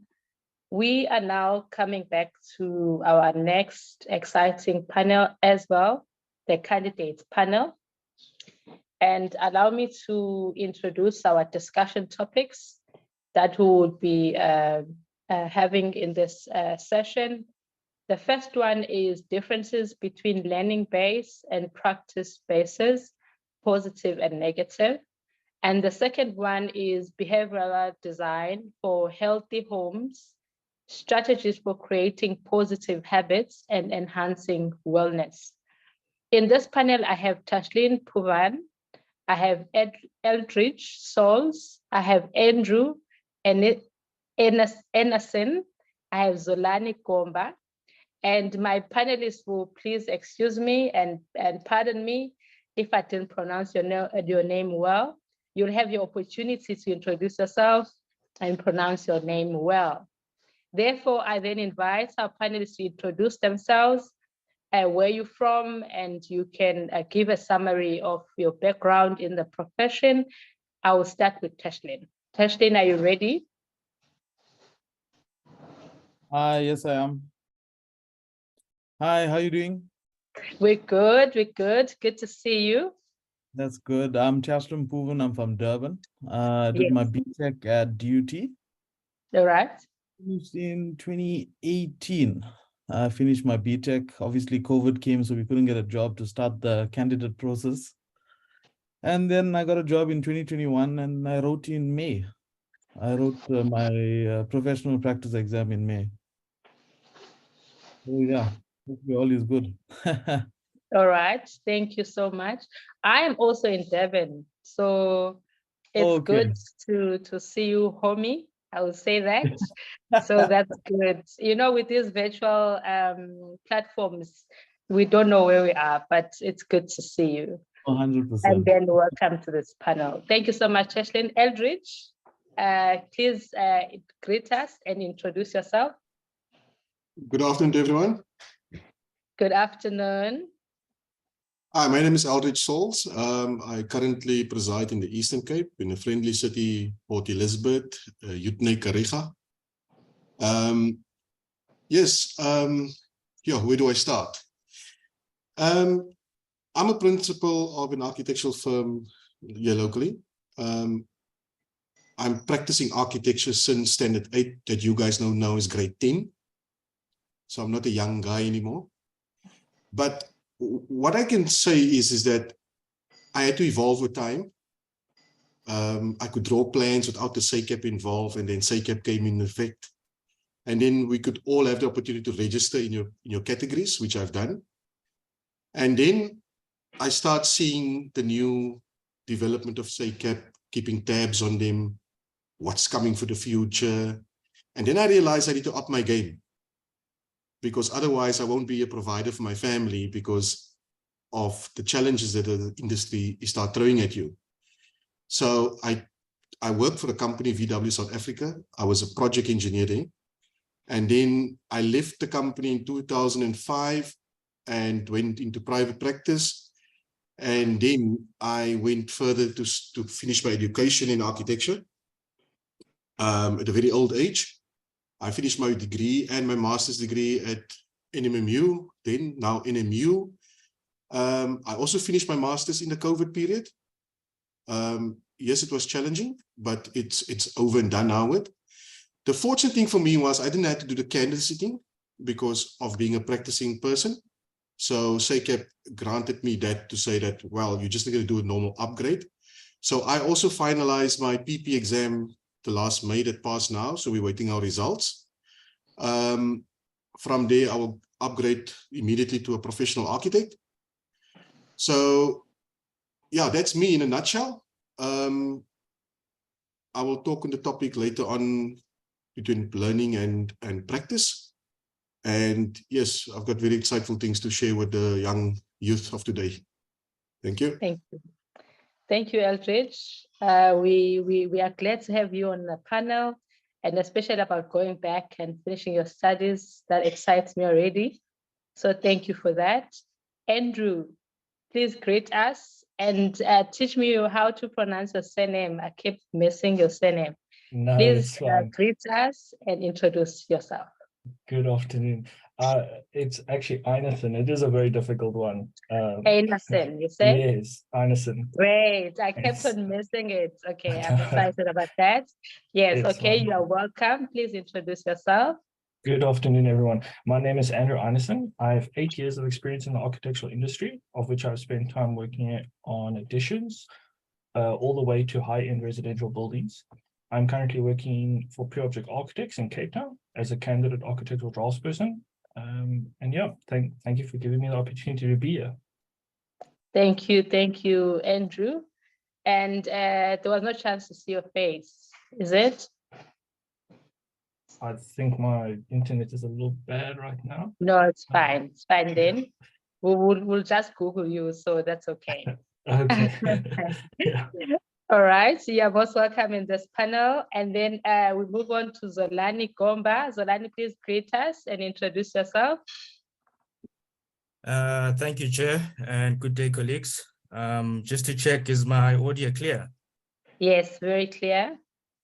Okay, thank you, Chair. My name is Zolani Ahmed Gomba, a SACEP registered candidate architect and the founder of Ahmed Architects, which explores African spirituality in landscapes. I work simultaneously from the physical and spiritual realm to reveal the invisible dimensions of spaces to explore themes such as cleansing, found in cultural, religious, and spiritual rituals in African societies. During my Master of Architecture studies at the University of Johannesburg in 2020, I joined Stadio School of Architecture and Spatial Design as a content developer and graphics contributor on formal programs and short courses. I now work at Insika Architects in East London as a candidate architect. I believe in the importance of scrutiny of architecture, history, and theory, its relevance in contemporary culture and education. I thank you for having me here and looking forward to the engagements. Thank you so much. We appreciate all of you that are in this panel. And without wasting any more time, I will give to Teshlin. I will not necessarily ask questions. If you have presentation prepared, let me give you the opportunity and then I will engage later. Teshlin, can I give the time to you? Hi, how you doing? So between the topic between lecture-based studies and practical, I personally lean more towards practical. I feel like being exposed to the construction side, understanding the building process makes you understand the problems that do come about and the way you could solve it. It also gives you more exposure in the industry, whereas in lecture-based, yes, you have the information and first you need to know the theoretical side before you can even approach practical because you wouldn't know the relevant information to solve the issue. So I feel that once you do have theoretical work on your side, when you're dealing with the practical and you see the scale of a building, you see the amount of the scenarios that come about on the building side. Not everything you put to pen and page actually ends up on the construction side that actually that gets built. So it teaches you to do work with the scenarios on hand on the construction side. All right, thank you. And you know, with saying that, Teshlin, I always make an example. I come from Bizana. It's a rural town in the Eastern Cape. So when I studied architecture, the lecturer used to say we must draw sections. And I never understood why would you want to cut a building in half? And every time when I had to do a door, I would struggle. And he used to call me and say one leg out of the door, one leg inside the door. Imagine if you're cutting this door now and draw a section. So that is how hectic it could be when you don't understand the practical side. I wanted to come to that if you are not exposed to building sites, construction sites, sometimes what is on paper may not make sense. So it's important to balance what is practical and what is theoretical, as you rightly said, that balance is very important. Yes. So come through. No, because Doing your, I went to DUT, so in the second year we do in-service. Yes. And when you're studying in your first year, you're still finding your feet in the whole industry and understanding architecture, because it's not all that you seems to be from the beginning. And then in the second year, when you do your in-service, I really found my place, and I feel like that's a very important, crucial part. Yes. No, that's good. Thank you so much. Thank you for that. That's just your intro. We'll come back to you. Thank you. Eldridge, can I give the platform to you? Yes, learning and practical. Yes. It's a very good topic, and it's a very touchy topic also. Yes. Architect students, I first want to say that if you find yourself in this bubble of being in architecture, you were destined to be here. Yes. We all been born into a certain field of expertise. Going to university is just to entice you and to formalize your industry that you're going to embark on. Now, when you take it to the lecture part of architecture, the School of Architectures, all they do is they literally equip you to develop good architecture. The practical side of things is where you're going to go out in the field, and that's where the actual learning starts. It's how to get this building from a page into a one-to-one scale. And that is a challenging part for most architect students, and most students feel like, no, this is not for them, and they start losing interest. But let me be saying this. If you design a building and you incorporate what you've learned at architecture school, you will develop good architecture. The two goes hand in hand with one another. You cannot jump the gun and go direct onto computer and start forming something in 3D. It doesn't work like that. You follow the same steps that they taught you at school, and you'll get an end product. I'm not going to go into detail. I think most students know what is the process. So the learning side, good. The practical side, just as good. The one thing I would like to see change within architecture schools, we have the BAS system, which is the bachelor's and the honor system. And then you have the BTech and the diploma section. I think that the BAS system should lean more towards a technology system, because most architects, yes, some people get masters, but they still don't fully understand how a building comes together. Where your technology student get first-hand experience from year one, just like Proven said now, they must study for a year, then they must do practical for a year. So that is what I would like to see, that architecture schools, especially from the degree side, focus more on the technical issues of how a building gets evolved, especially at first degree years. Because from there, a student can transition better into the master's program and honors programs in becoming an architect. Because I can see it in practice. Will I employ an architect first or technologist first? I lean more towards a technologist because he's ready to come in and start doing the job. An architect, again, yes, he's an artist. He gives a beautiful, aesthetical, pleasing building, and incorporate the science and technology that goes with it. But I can see that gap, especially in office. You can see that gap between a technologist and an architect intern. So that is where I lean towards making it better. I don't know if SACAP, when they do the courses or the inspections of the schools, can maybe look at that and see where that bridge can be closed between a technology student and an architect BAS student, from a technical aspect of how buildings get put together. That's my introduction. Thank you. Thank you for that intro, Eldridge.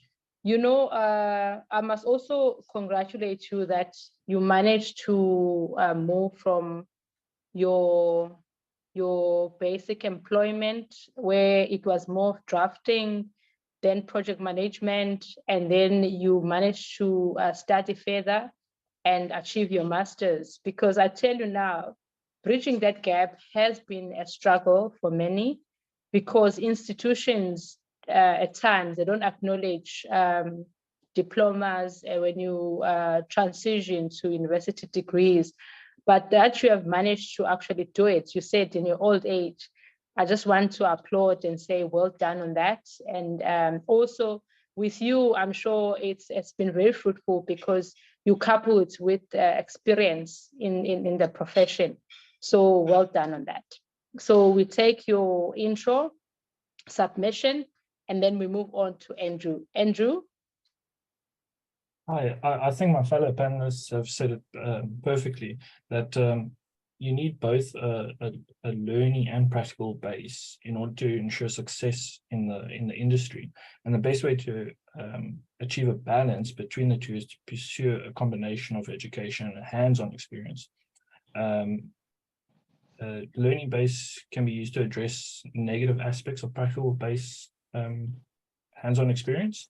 The learning base can help you develop critical thinking and problem-solving skills, where practical base allows you to learn the necessary skills used every day by actual professionals. Yeah, and you can see by like the profession evolving with introductions to like XA and the efficiency of buildings, that it's ever evolving. And yeah, we All right. Yeah. You can carry on, sorry. No, it's fine. It's fine. All right. Thanks for that, Andrew. I think in your points, what is very important is the issue of the profession and architecture evolving, whereby you find that Part XA, you made mention of Part XA, that has not been part of the requirements before, but now we know that you can't get your project approved at municipality without the calculations. But also it's not just the calculations, it's understanding how materials perform, and also how will the building be efficient when it comes to heat gain and so on. So it's important that the students and the candidates that are looking to join the industry, they are well equipped, and also knowing that it's not just only about drawing only. You must have full knowledge of how your building functions. Thank you for that, Andrew. And then I introduce Zolani. Zolani, you want to come in? Yes, thank you, Chair. Please do, yes. Just to tap in on what Mr. Saul said regarding with the difference between theory and practical, I'd like to speak about myself and my journey. So I started on the diploma side at CPUT. I did my diploma, but what I found about the diploma is that, yes, it does help with the practical experience and all the detailing and understanding working drawings and understanding construction drawings, which is a real benefit. But however, you miss out on the opportunity of thinking conceptually. And I think one would need to decide actually, do they want to be an architect or do they want to be an architectural technologist, you know?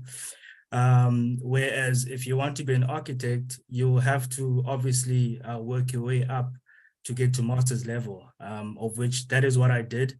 I realized that, okay, I do have this practical experience, or I do have an understanding of drawing, detailing, but I missed on the opportunity of understanding conceptual thinking.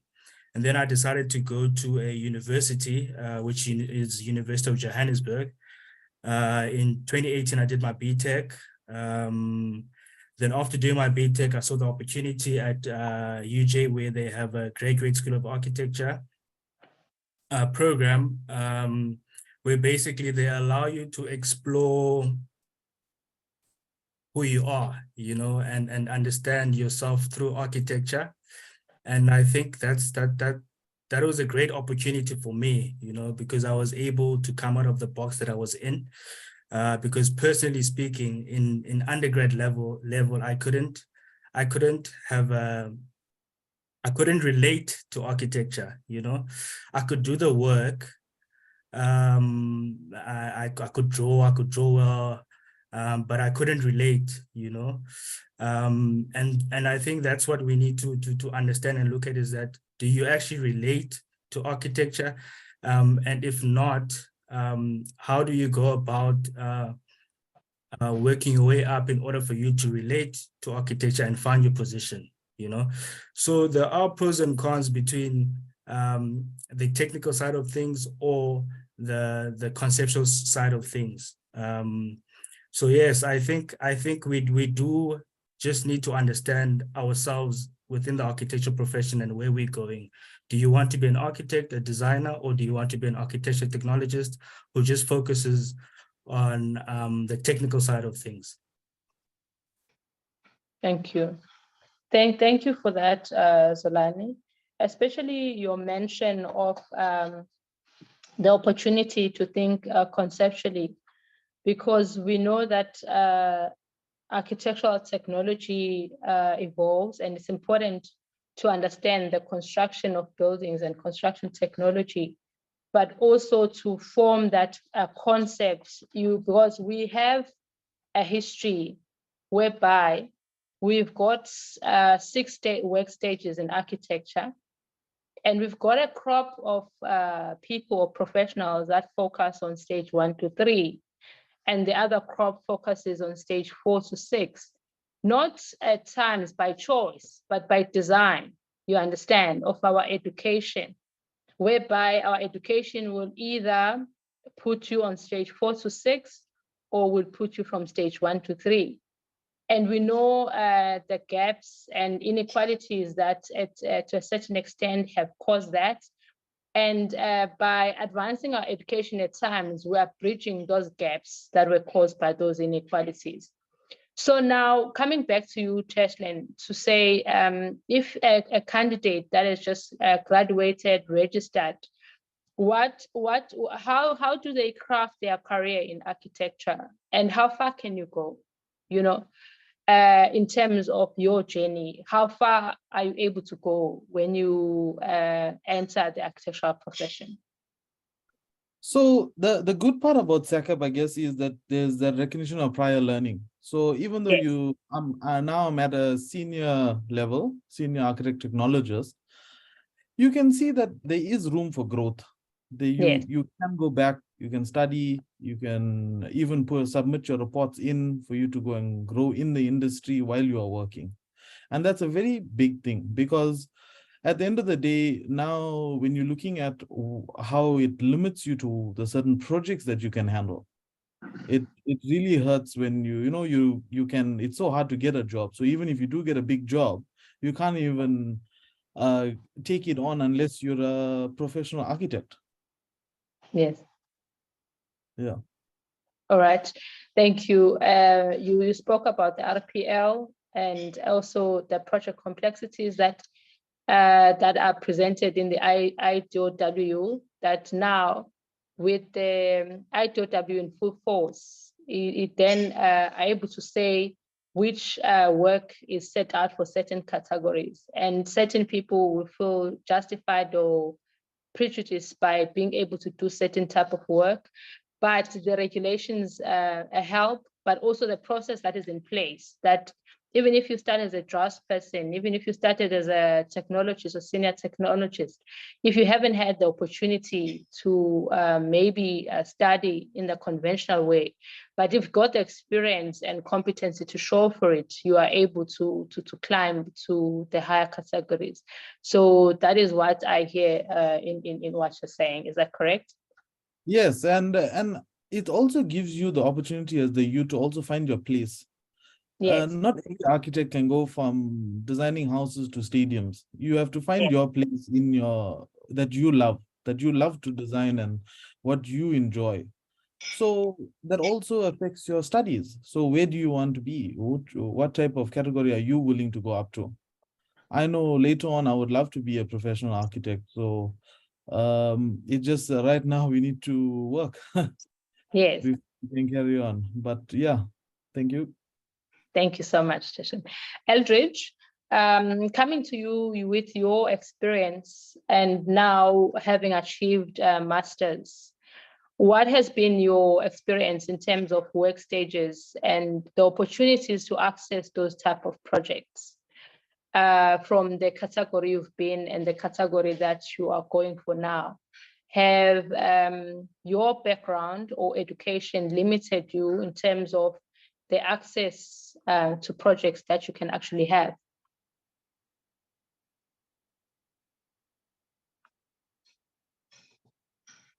Andridge, you are muted. Sorry, I forgot now. I was just talking. Thank you. Yes, it did limit me. But as a businessman, I learned to network. Yes. And I've engaged with other architectural firms and we do a joint venture. So it didn't keep me completely out of the bubble. So while I'm making money on a project, I'm also learning from them. So one day when I get to that stage, I'm already equipped from an experience point of view. So it's all about where one position himself and where one wants to be in this industry. I always maintain that any field of professional, it's first passion, then money.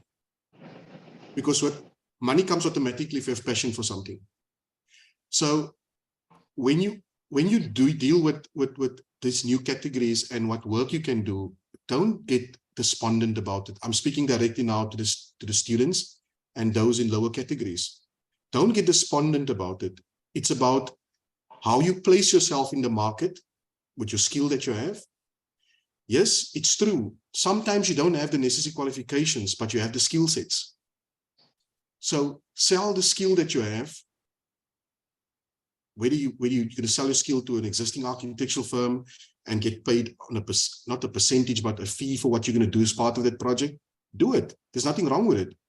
But you cannot engage by law to take the project on as your own because you're outside your category. Yes, architecture or any professional in any field, doctor, lawyer, doesn't matter. Continuous professional development is critical because you must stay relevant in your field of expertise. And SACAP is very hard on it that you must have it, otherwise you cannot renew your registration on a 5-year cycle. So my message, because I'm speaking to the youth here also, my message is very clear. Don't get despondent. Architecture comes with age. So while you're young, build up yourself to a certain point. So by the time you are matured in life and you're married, you have kids, then everything is just falling nicely in place for you. I mean, you can go look at presidents of all world-renowned architects. They weren't young men in their 20s and they were old guys. So don't be in a rush to make money.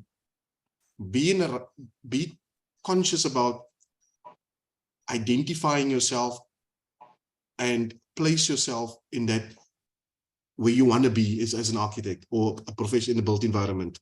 Thank you. Thank you. Thank you so much, Aldridge.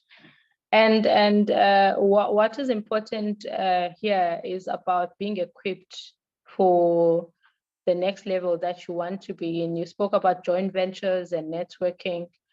You know, I had a conversation at some point with a magistrate, a lady, that they said they were prosecutors for almost 10 years before they became magistrates. And in our conversation, which cuts across all professions, that we may rush to attain the higher levels of responsibility, but are we equipped and ready for those levels of responsibility? Because for every level that you attain, there are responsibilities that come with. So to the young people and candidates, you are saying first profession or passion, then the money. And also there needs to be a mindset of building our skill sets. And as candidates, they'll do their candidacy program, finish, write PPE, become professionals. But also even as you're a professional, you are required to continue with your continuous professional development, whereby you stay relevant because regulations change, technologies change. So you are required to always update your knowledge, skill sets. So thank you for that. And then we move on to Andrew. Andrew, in your career path, what can be your advice to the young ones, especially in the architectural profession? My focus more so is on the work stages. What is your experience and your exposure on the work stages from stage 1 to 6? And what would be your advice? I would say the major thing with like practical learning is that you're exposed almost immediately to the stages and how to engage with clients and the code of conduct with SACOP. At the real end of the day, it's about architecture in our country is about creating safe spaces for clients and the public. It's so important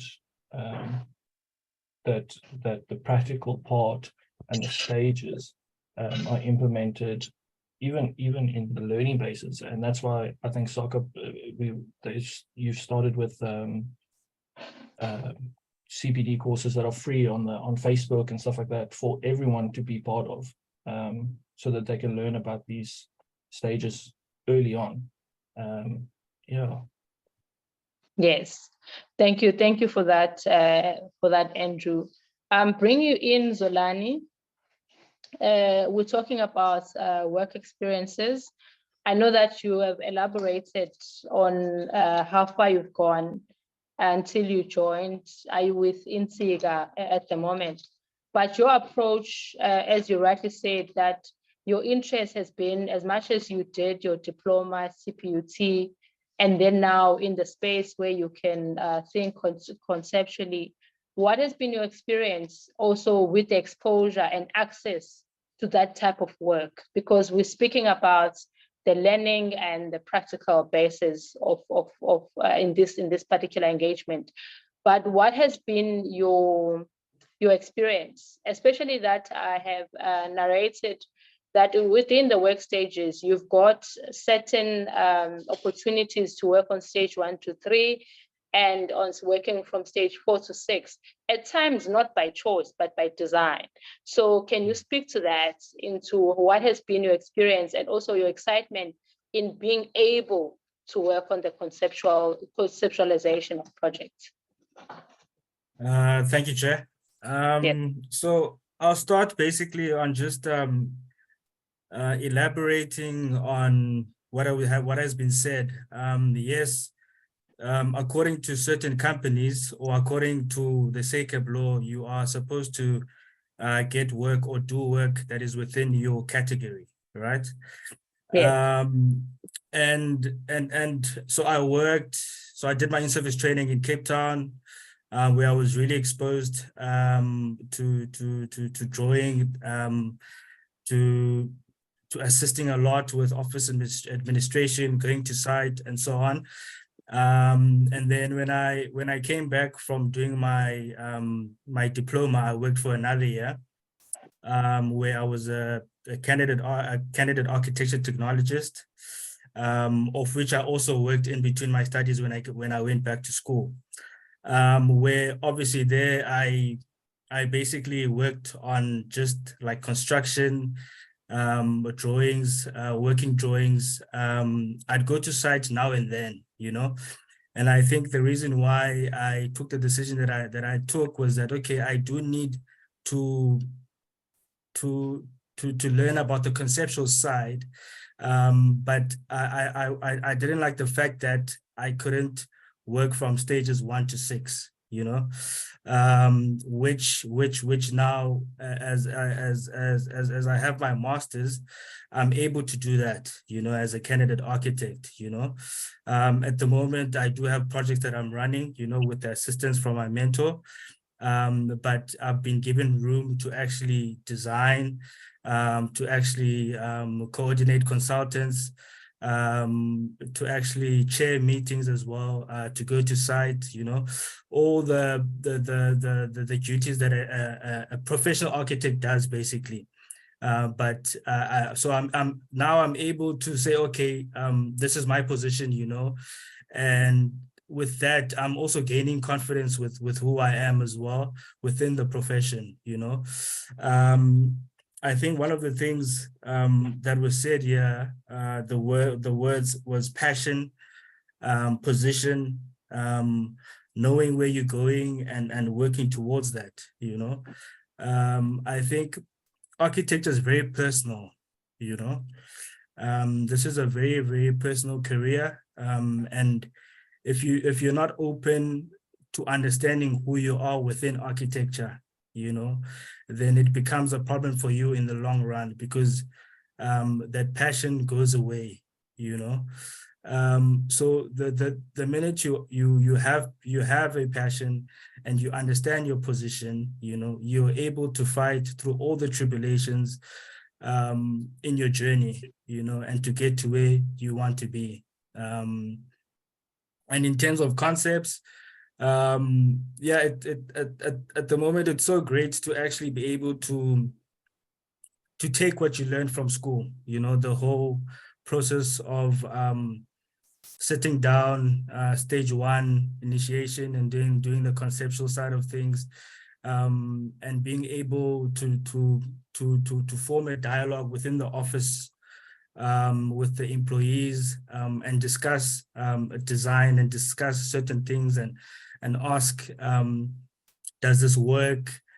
So it's always good to have to be in an environment where you're able to still have the studio environment that you had at school level, and still have it at work, So I think really just to go back a bit, I think the most important thing, though, through all of this that I've said, or from all of this that I've said, is the passion part. Without that, you're gonna struggle. So you have to understand who you are. Understand where you come from, understand where you're going, so that you can fight through everything. Thank you. Thank you, Zolani. Your submission has got very critical points, because we are speaking to youth and emerging professionals, whereby some recently graduated, some are candidates, some have entered the professional space, and everyone is trying to find their footing. And you find at times a person would find themselves exposed, whether the work that they're exposed to, or the companies they work for, that you cannot be given full exposure. But as you emerge, you must continue working on the stages that you're allowed to do, and develop yourself and be competent in those stages. So because here we heard our panelists speaking about confidence, about passion, and also about working steadily to where you want to be and how you want to position yourself.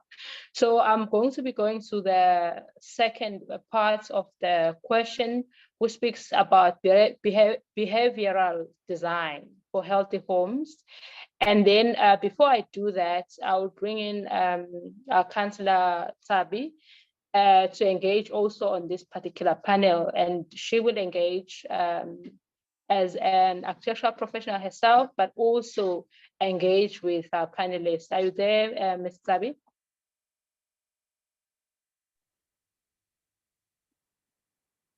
Hello, my Councillor Mandisa. I'm right here. How are you doing? Yes, I'm good. Thank you. Yeah, lovely to see you, and good day to all our youth. It's interesting. I still feel like a youth. I don't know. Maybe it's because architecture sometimes shows one flames, so it keeps you very youthful. You feel like you need to be still always learning things. Yes. Yes. Okay. Yeah.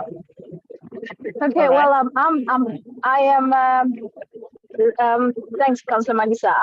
My name is Lisadisa Shongwe. I'm Vice President at SACEP, and I'm a practicing architect. I've been registered since 2011, and I finished my master's in 2005. And I've been listening to the session since the morning, and the incredible speakers and the exposure.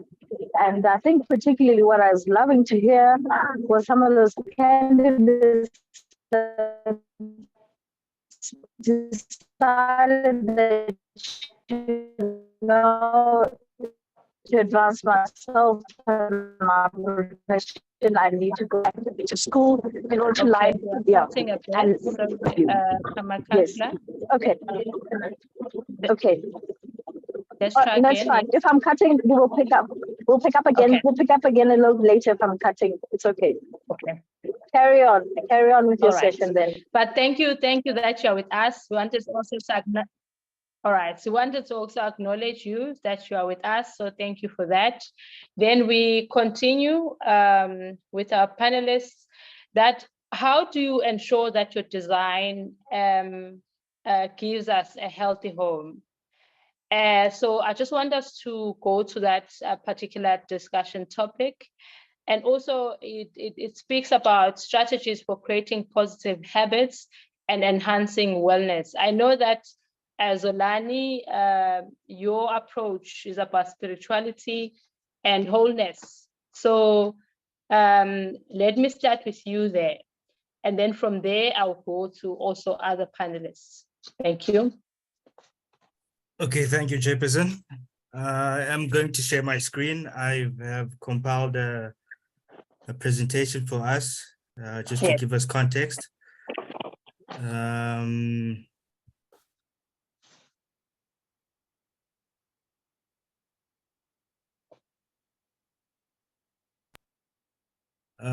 Can everyone see my screen? Yes, it's showing.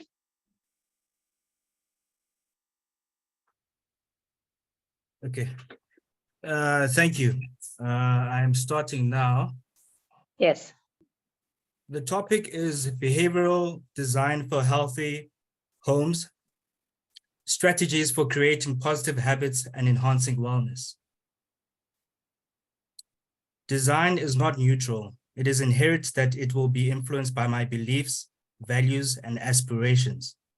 What you're about to discover is personal, and it is loaded with my personal story, and it is difficult to separate this from the topic. Design, wherever it comes from, it will always be read with these biases, and we must be cognizant of that behind that is unsaid information that comes with design.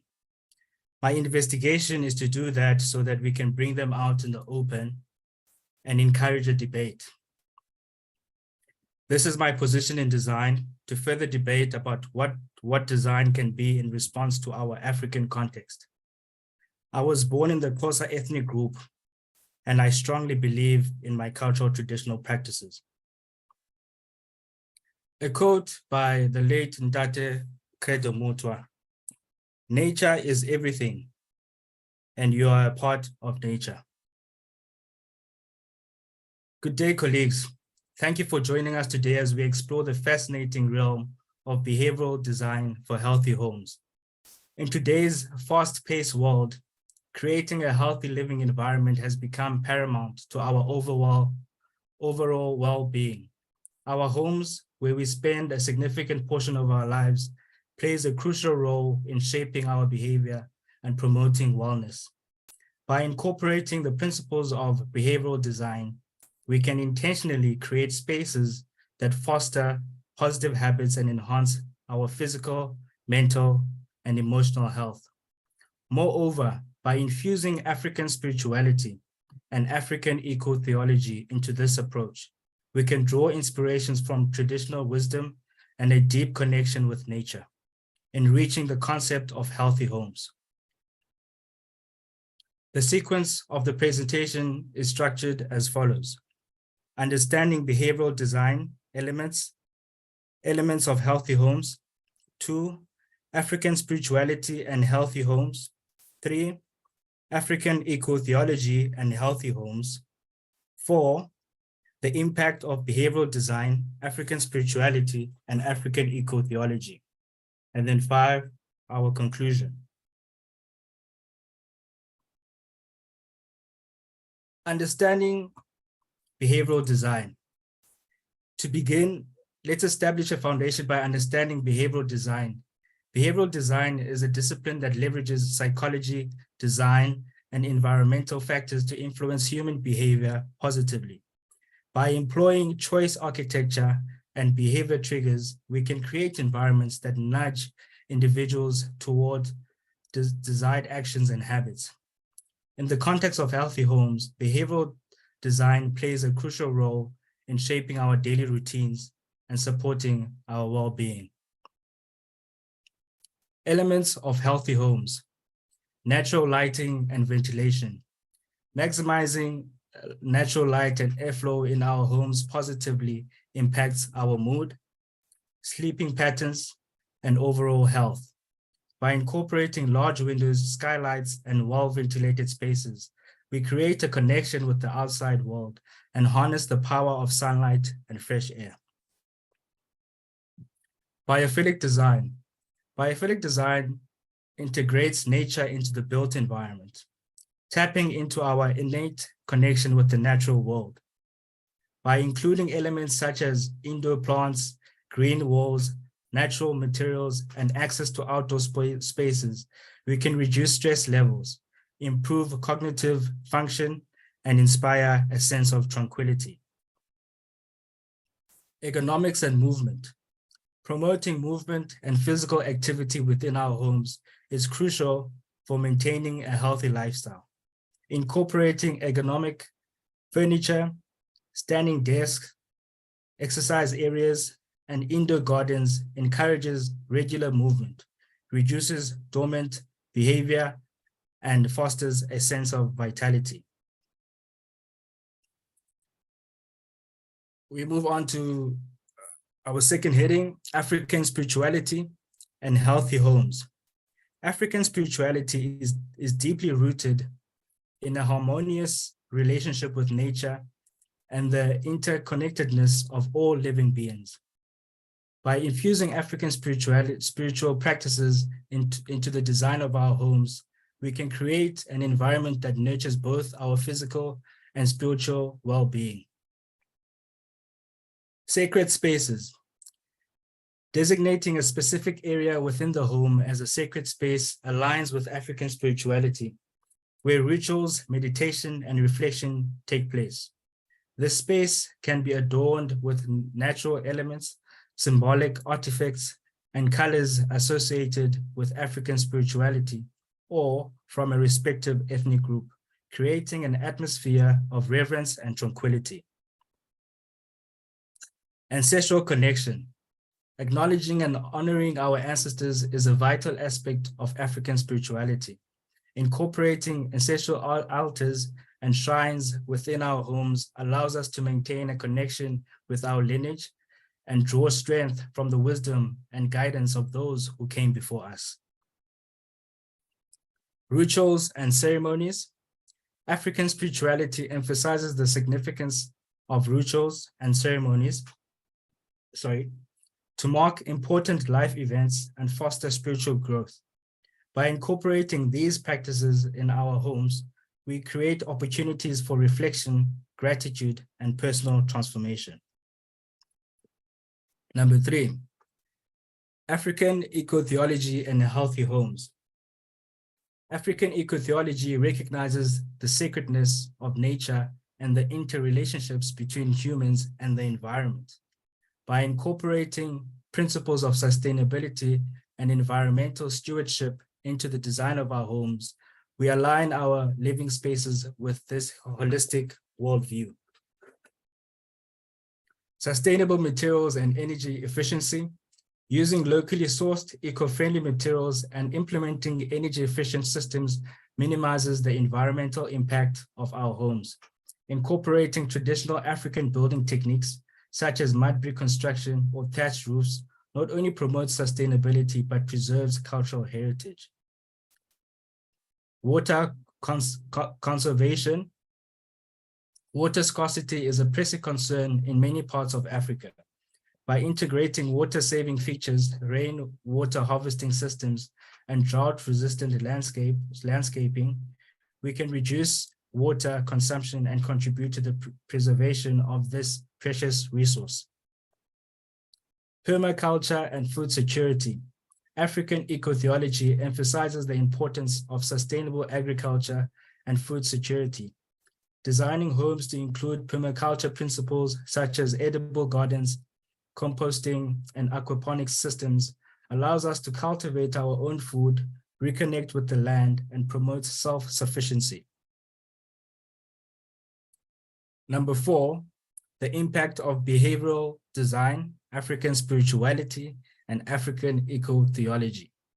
By combining the principles of behavioral design, African spirituality, and African eco-theology, we can create healthy homes that nourish our physical, mental, and spiritual being while fostering a deep connection with nature. Such homes have numerous benefits, including improved health and well-being, well-designed spaces that integrate natural elements, promote movement, and prioritize mental and emotional well-being have a positive impact on our health, reducing stress levels, enhancing sleep quality, and increasing overall happiness. Cultural preservation and identity. Incorporating African spirituality and traditional building practices into our homes allows us to preserve cultural heritage, maintain a sense of identity, and strengthen our connection to our African roots. Environmental sustainability. By embracing sustainable materials, energy efficiency, water conservation, and permaculture principles, we contribute to the preservation of the environment, mitigating climate change, and promoting a more sustainable future. In conclusion, behavioral design for healthy homes, when infused with African spirituality and African eco-theology, offers a holistic approach to creating spaces that support positive habits and enhance wellness.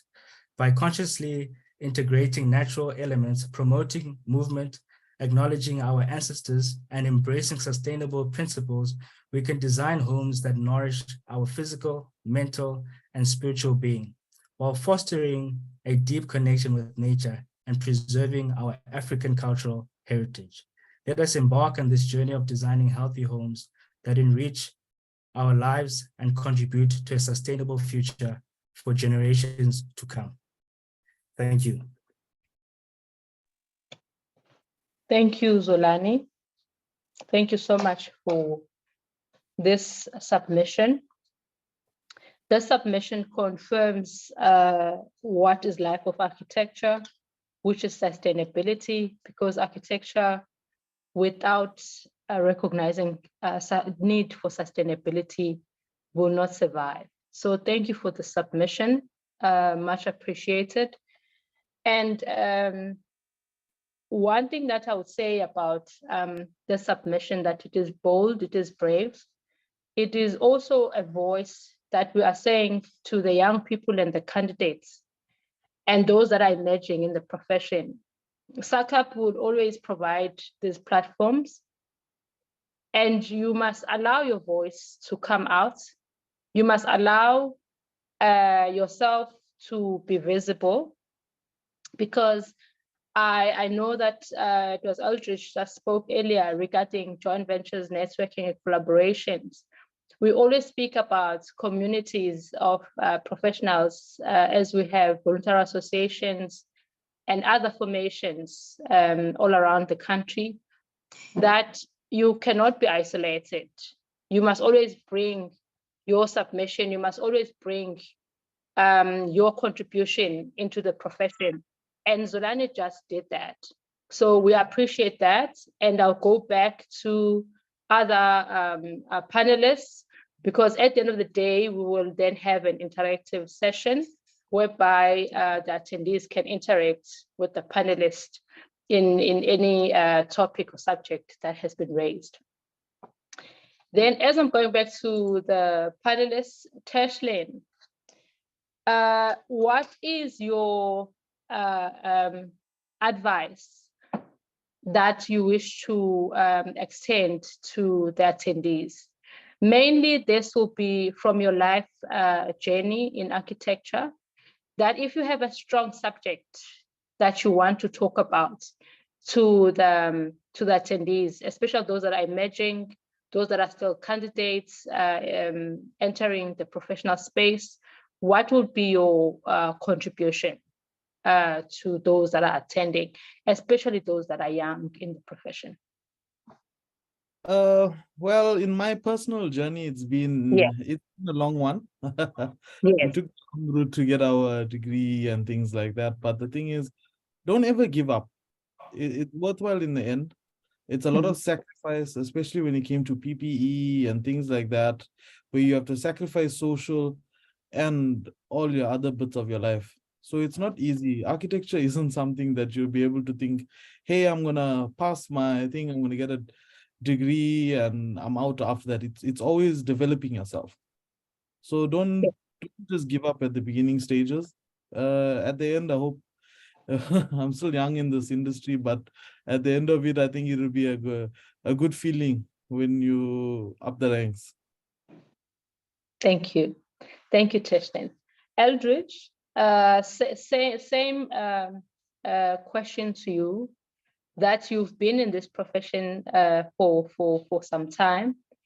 And now speaking to our young ones, those that are emerging, what will be your life lessons and that can equip those who are entering the profession going forward? Yes, I think firstly, when you look at the learning in the practical base, when you were learning, the university was your client. Yes. They give you a brief and you need to formalize a project. When you're in the real world, things doesn't really change because now you have an actual client that's going to pay you for your skill sets. I think the most important thing for youngsters to know is know your client. Study your client, just like you do a site analysis on creating in the context that you study for putting the building down. Know your client. If you want to design a house for that client, if the person is a doctor, don't design a clinical house because he doesn't want to be reminded when he comes home about, this is now again a clinical space. So understand your client, know your client, spend some time with your client.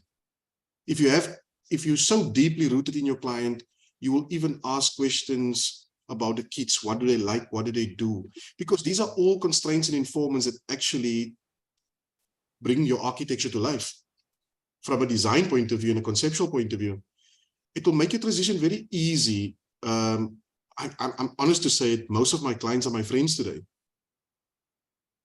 Because of that personal connectivity, it's not just a business deal.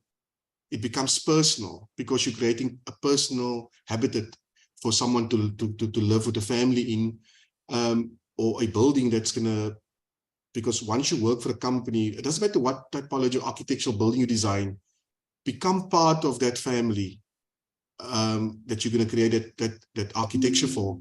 So yes, it's personal. I like what Zolani did. There's not much I can speak on that topic because he said it all. And it doesn't matter if it's Africanity or whatever culture or religion you come from, the principles stay the same in creating architecture. Yeah, that is my 2 cents to the youngsters. Study your client, know your client. That's all. Thank you. Thank you. Thank you so much, Eldridge. Whenever a person says, that's my 2 cents, I always say 2 cents is no longer there. So that's your new 10 Rand contribution. So thank you, Eldridge.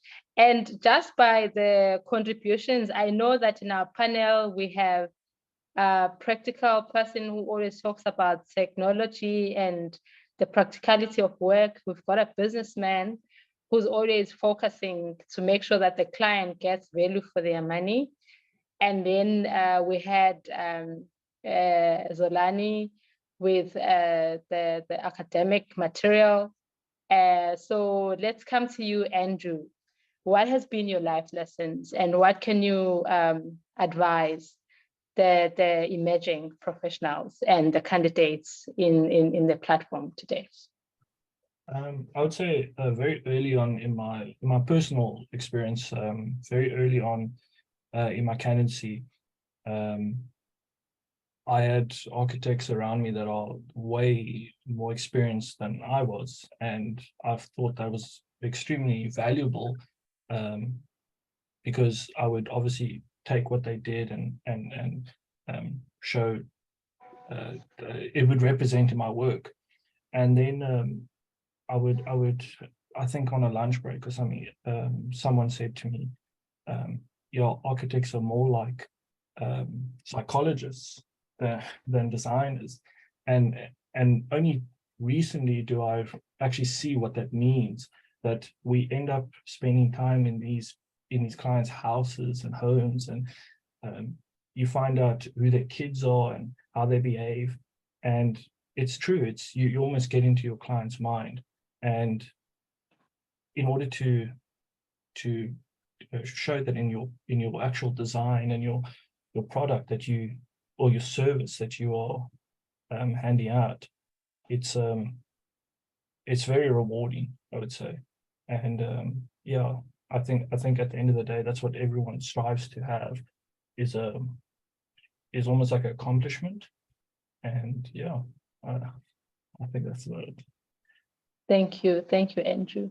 Thank you, Andrew. It's very important what you mentioned about you surrounding yourself with experienced architects. And I pick up on that, that the emphasis there is about mentorship. And to the younger ones, it can be peer review, to be around, to surround yourself with other peers, but also those who have walked this path, because they'll be frank and be honest with you and give you advice when need be. And also talking about being a psychologist, that at times you presented design to the client because you spend time with them, and they will be saying to you, this is exactly what I had in mind. How did you know? Because of your design response that you present, because you pay attention. So that is coming out quite strongly, that mentorship is very important, and also paying attention to what your client needs. So I would like to wrap it up there for now. We'll have our closing remarks with the panelists. I wish to open the floor for any interaction. If we would like to interact with the panelists, if there are any questions directed at the panelists.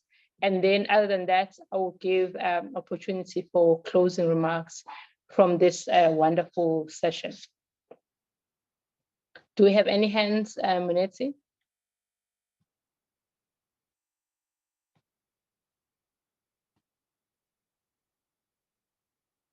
All right, I've got Basil. Your Yes, hand is up. yes. All right.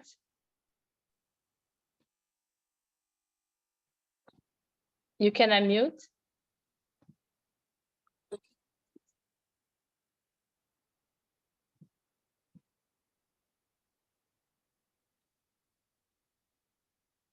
Is Basil able to unmute?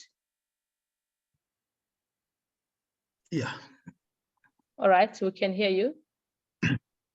Okay, my question will go to, I think it's late, I'm not sure, the one who spoke about spirituality and architecture.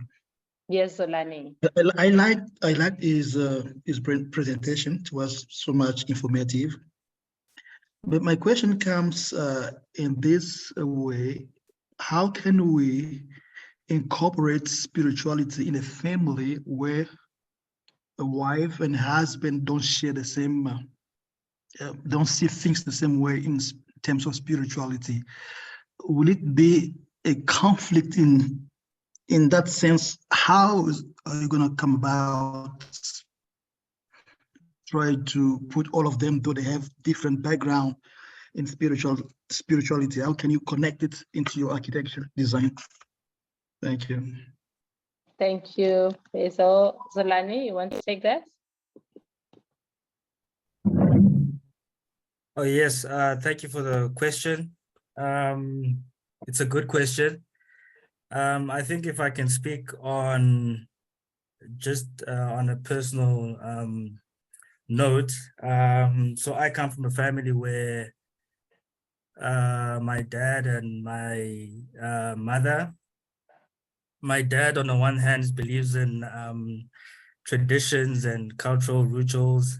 My mother on the other hand believes in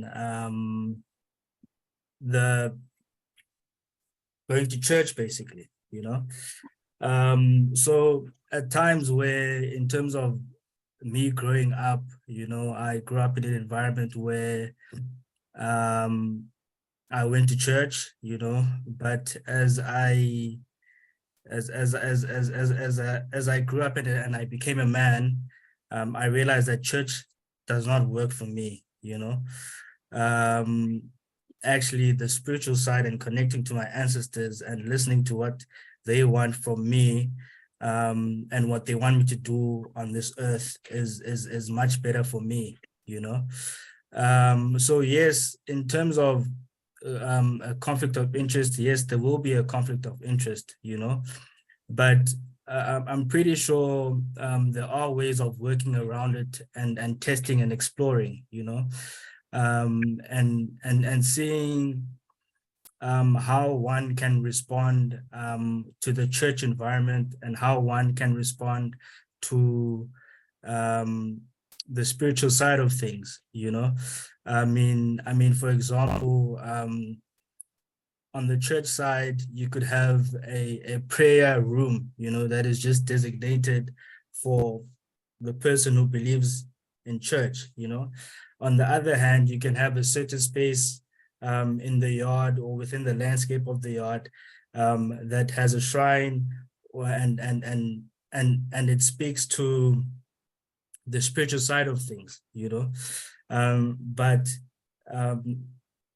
what I'm trying to say is that obviously you won't try and join the spaces because they don't work together, you know, but you can try and accommodate these spaces within the yard or within the home, so that one knows that, okay, that is my sacred space and this is my sacred space, you know. But we must never want with our design to separate, or to say that we cannot design for this person because this person believes in this, you know. We need to try and accommodate everyone within the household, you know, because when we don't accommodate everyone within the household and we try and say, okay, this is what I believe in, then everyone else must believe in this thing, you know, then it is not fair, you see. So with our design, we have to test, you know, and I think that is why we are architects, or we are aspiring architects. It's to test and explore, you know, what works, what doesn't work, you know. And if something works, then great, you know. And if something does not work, then you test more, you know, you dig deeper, you know. So yes, you just have to try and accommodate everyone within the space and see how that works and test it out. Thanks. Thank you, Zolani. Thank you for that response. And Ms. Shongwe, your hand is up? Yes, Chairperson, I have a question for you, which maybe you can answer to shedding light to our people today. Yes. When you started practice, you were first doing what we used to call as private jobs, PJs, while you were still in full-time employ, and I'm sure then you had a different payment structure, and then when you formalized, you started using state cap stages. Can you be able to tell, you know, our colleagues, even the candidates, some of the learners, what are the absolute benefits of using the SACAP stages of stage 1 to 6, whereas maybe there's others who choose to take like a maybe a 2-part payment, you know? Can you speak to that? Because you clearly did have a change from when you were doing PJs, you were charging in a different kind of a way, and then you started charging maybe with the SACAP stages. All right, thank you for that question. The advice there is that, firstly, to acknowledge the advantages that come with SACAP stages and the payment plan attached to that. Firstly, with the work stages, you must understand that you must have deliverables in your work stages. So as an emerging professional, whenever you're doing stage 1 of work, you must always know what will come out of stage 1. If it's inception, are you going to come up with the reports once you've done your site visits and your site checks and also municipal regulations and so on? Will you come up with a report? And then once you've achieved the deliverable, you know that your reward is a payment towards the stage. If your payment is 5%, that's the value of work that you've actually achieved. And then you go to stage 2, stage 3, and so on. So I started the business as a one-man band, and I grew with the profession. But also what was important was to formalize how I work. And having to run the practice, once you don't define your deliverables, that on each stage, what is my deliverable?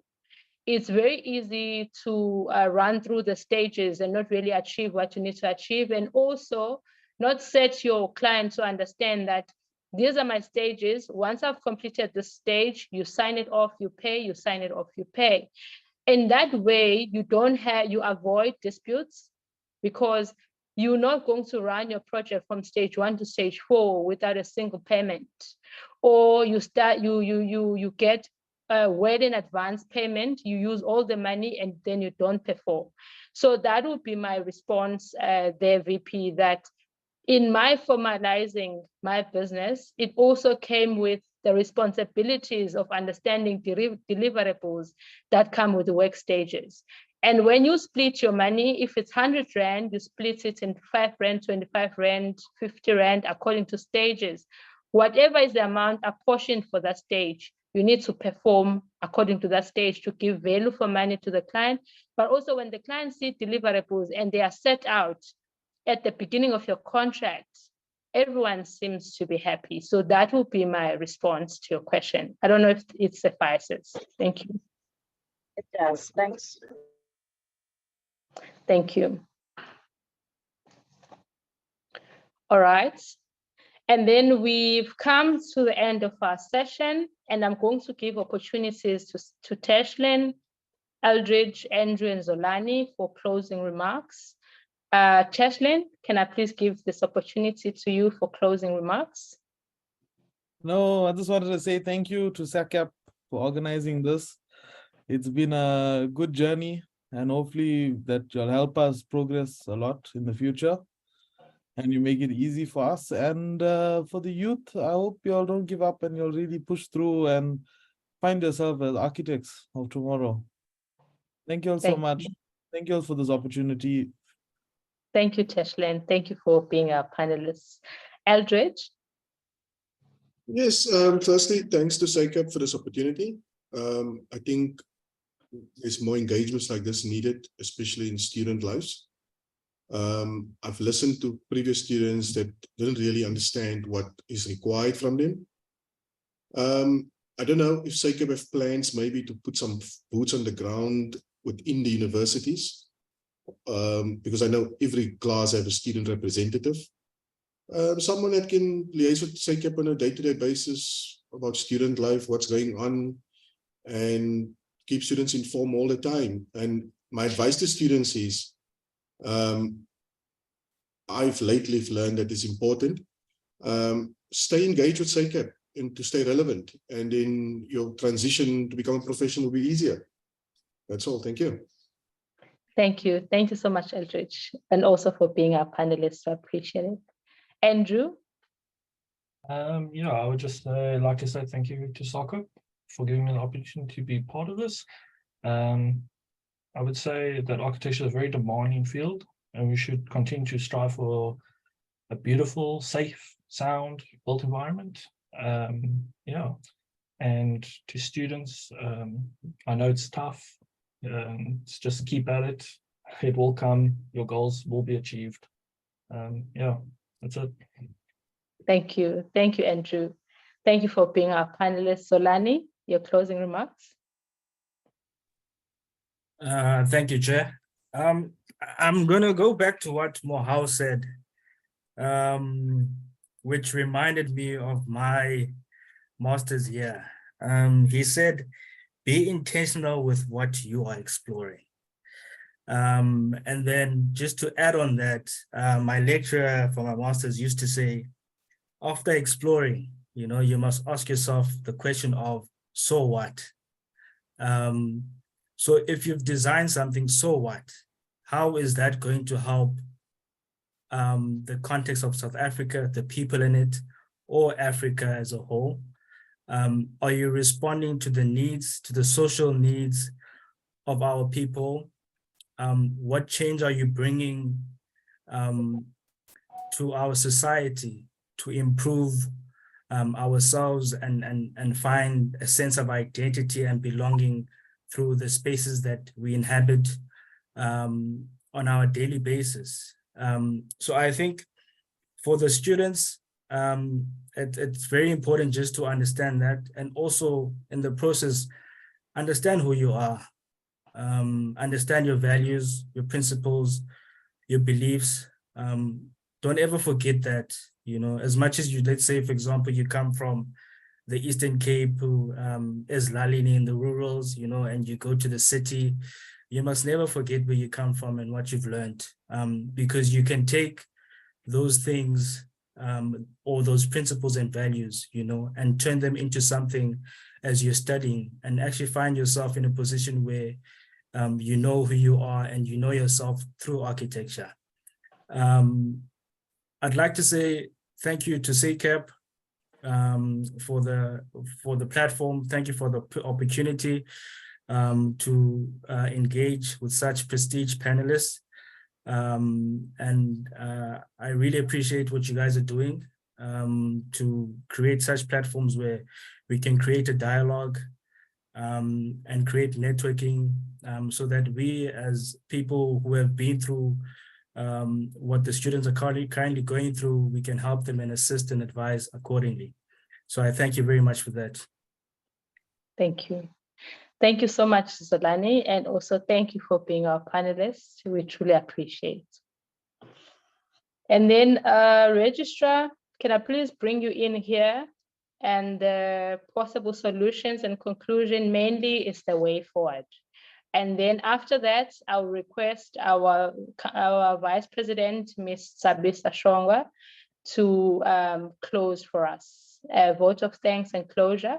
Registrar, are you here? Chair, I'm here. We are very thankful for the participation of all the students and the candidates.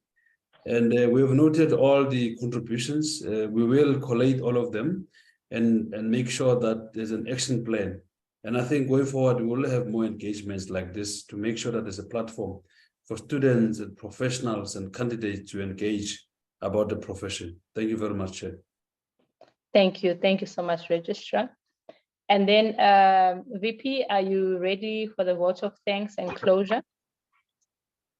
Yes, I am. I am. Should I go ahead now? Please do. Okay. All right. I think firstly, we should thank yourself, the chairperson, for leading this exceptionally informative day. I've been listening from the very onset, and the incredible speakers that you have brought on. I think we should thank your experience and your exposure and the information that you've also shared, also about how you began practice.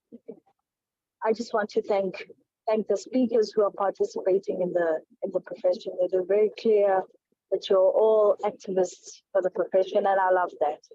I really, really love that, because at the end of the day, it is up to us, the people who are day to day in this profession, who will keep it alive.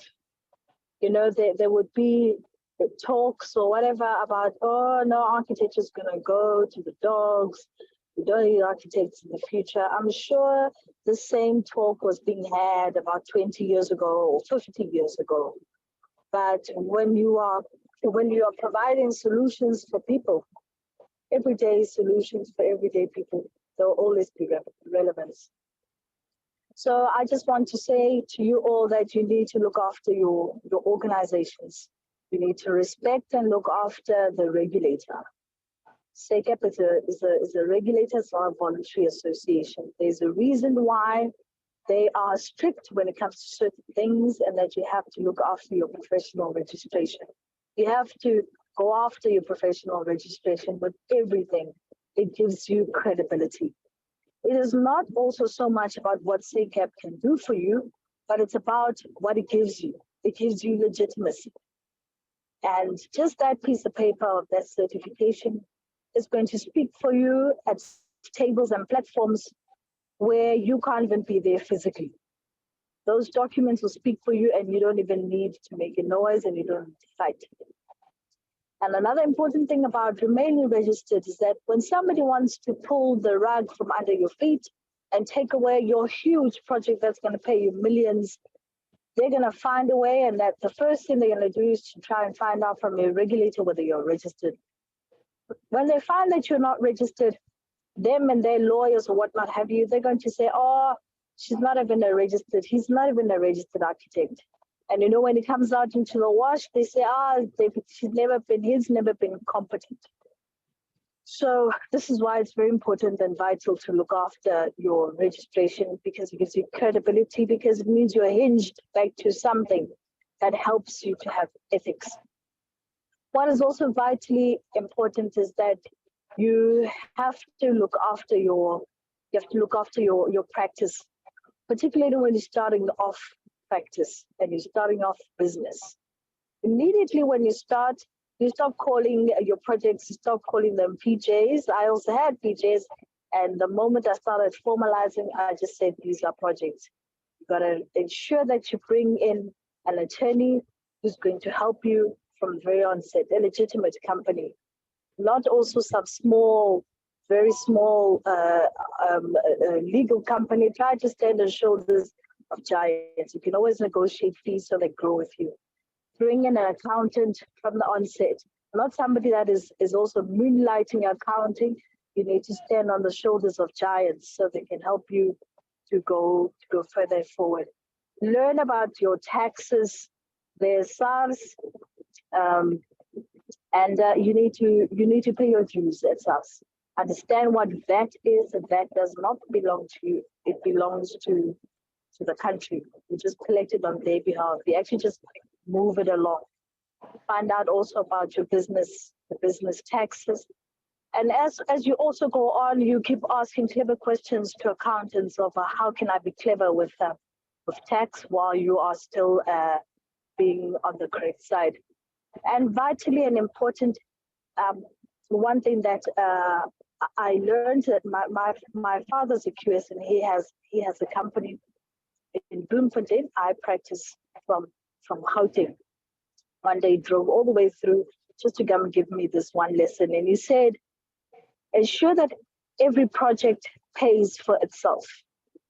Now, if you listen to this, what it actually is trying to say, if you are going to be charging 10 Rand, or you have 500,000 or 1 million, it means that million or that 10 Rand has to supply for that project. That's how you know that you are at least working towards profitability. The moment fees from another project are patching up to another project because you need to pay for the resources of another, that's when you know that you are running into trouble. It means the project is not viable. So if you can understand that, that fees for certain projects have to fund that project solely, then you know that you are working towards money. And then also, even more critically and more vital is that you have to engage with contracts. SACEP has created contracts, your client architect agreement, client architectural consultant agreements. They are there, they're available, they are free. Take them and use them. There are no pictures, it's mostly just words. And the more intensive a contract is, the contracts in my practice are about 17 pages. The better you are, better off, because you'll be able to work within certain guidelines with your client. So do not try to skimp past contracting. Right now, you might just be fine using a 1 or 2 pager thing, but there comes a time where you will burn, and it'll burn you, and you'll find yourself in a very precarious position just because you were not using contracts. And insist. You know, there's certain clients, you will ask them to sign the agreement, and they will maybe just sign the last page and they didn't initial. You have to insist that they go and initial each and every single page. And like my lovely council member, the chairperson, spoke about the value of the work stages. You know, the work stages are going to give you a lot of peace, because when you're at stage 2 and you've done your concept and this client, they're just not paying, then you don't leave them with that design. You take it back home with you. In fact, in my practice, the way I do it is that I don't leave a single shred of drawing with the client until 70% of fees are paid. They come, they look at it, they interact with it, they touch it, they feel it, they smell it, they sign off for the work stage, but they leave the drawings there. In fact, sometimes they don't even get a single rendering. I might just have a small little JPEG, but this way you protect yourself, because your work, your money is in your work. So you have to learn to respect your work and respect your drawings, because that's your commodity. So having said that, what I know is that saves lives, it saves your practice, it saves your life. Look after your registration, and those that want to go all to become architect, go for it. If you know that you're a super technologist, of whom I do respect, then go on and become a super technologist. Go on, design systems, things like Gerbert. Come and show us incredible building systems that can be used, because we are inventors. And we should always remind people that there's nothing wrong with being an inventor or being a super technician. I mean, Germany thrives on super technologists. Yes, there are also some people that are really great with conceptual design, but then there are others who even as a good designer, I sit and I'm like, man, I wish I could be like this lady. She's brilliant with technology. She just rips tech. And we should also stand up for those people. And also we should encourage that is their God-given skill. So Chairperson, I think that is all that I have to say. I thank the regulator. I thank you, all of you, for looking after your profession. Work with the technologies that are coming up lately, AIs and whatnot have you, but at the same time, you have to ensure that you always put your stamp on everything, and that you push your skill and your ability and your knowledge, and ensure that you get paid. You must fight for each and every single last cent in your spaces. Thank you, Chairperson, and that's it. And thank you so much for the day, and all of you for hanging out on this lovely Friday.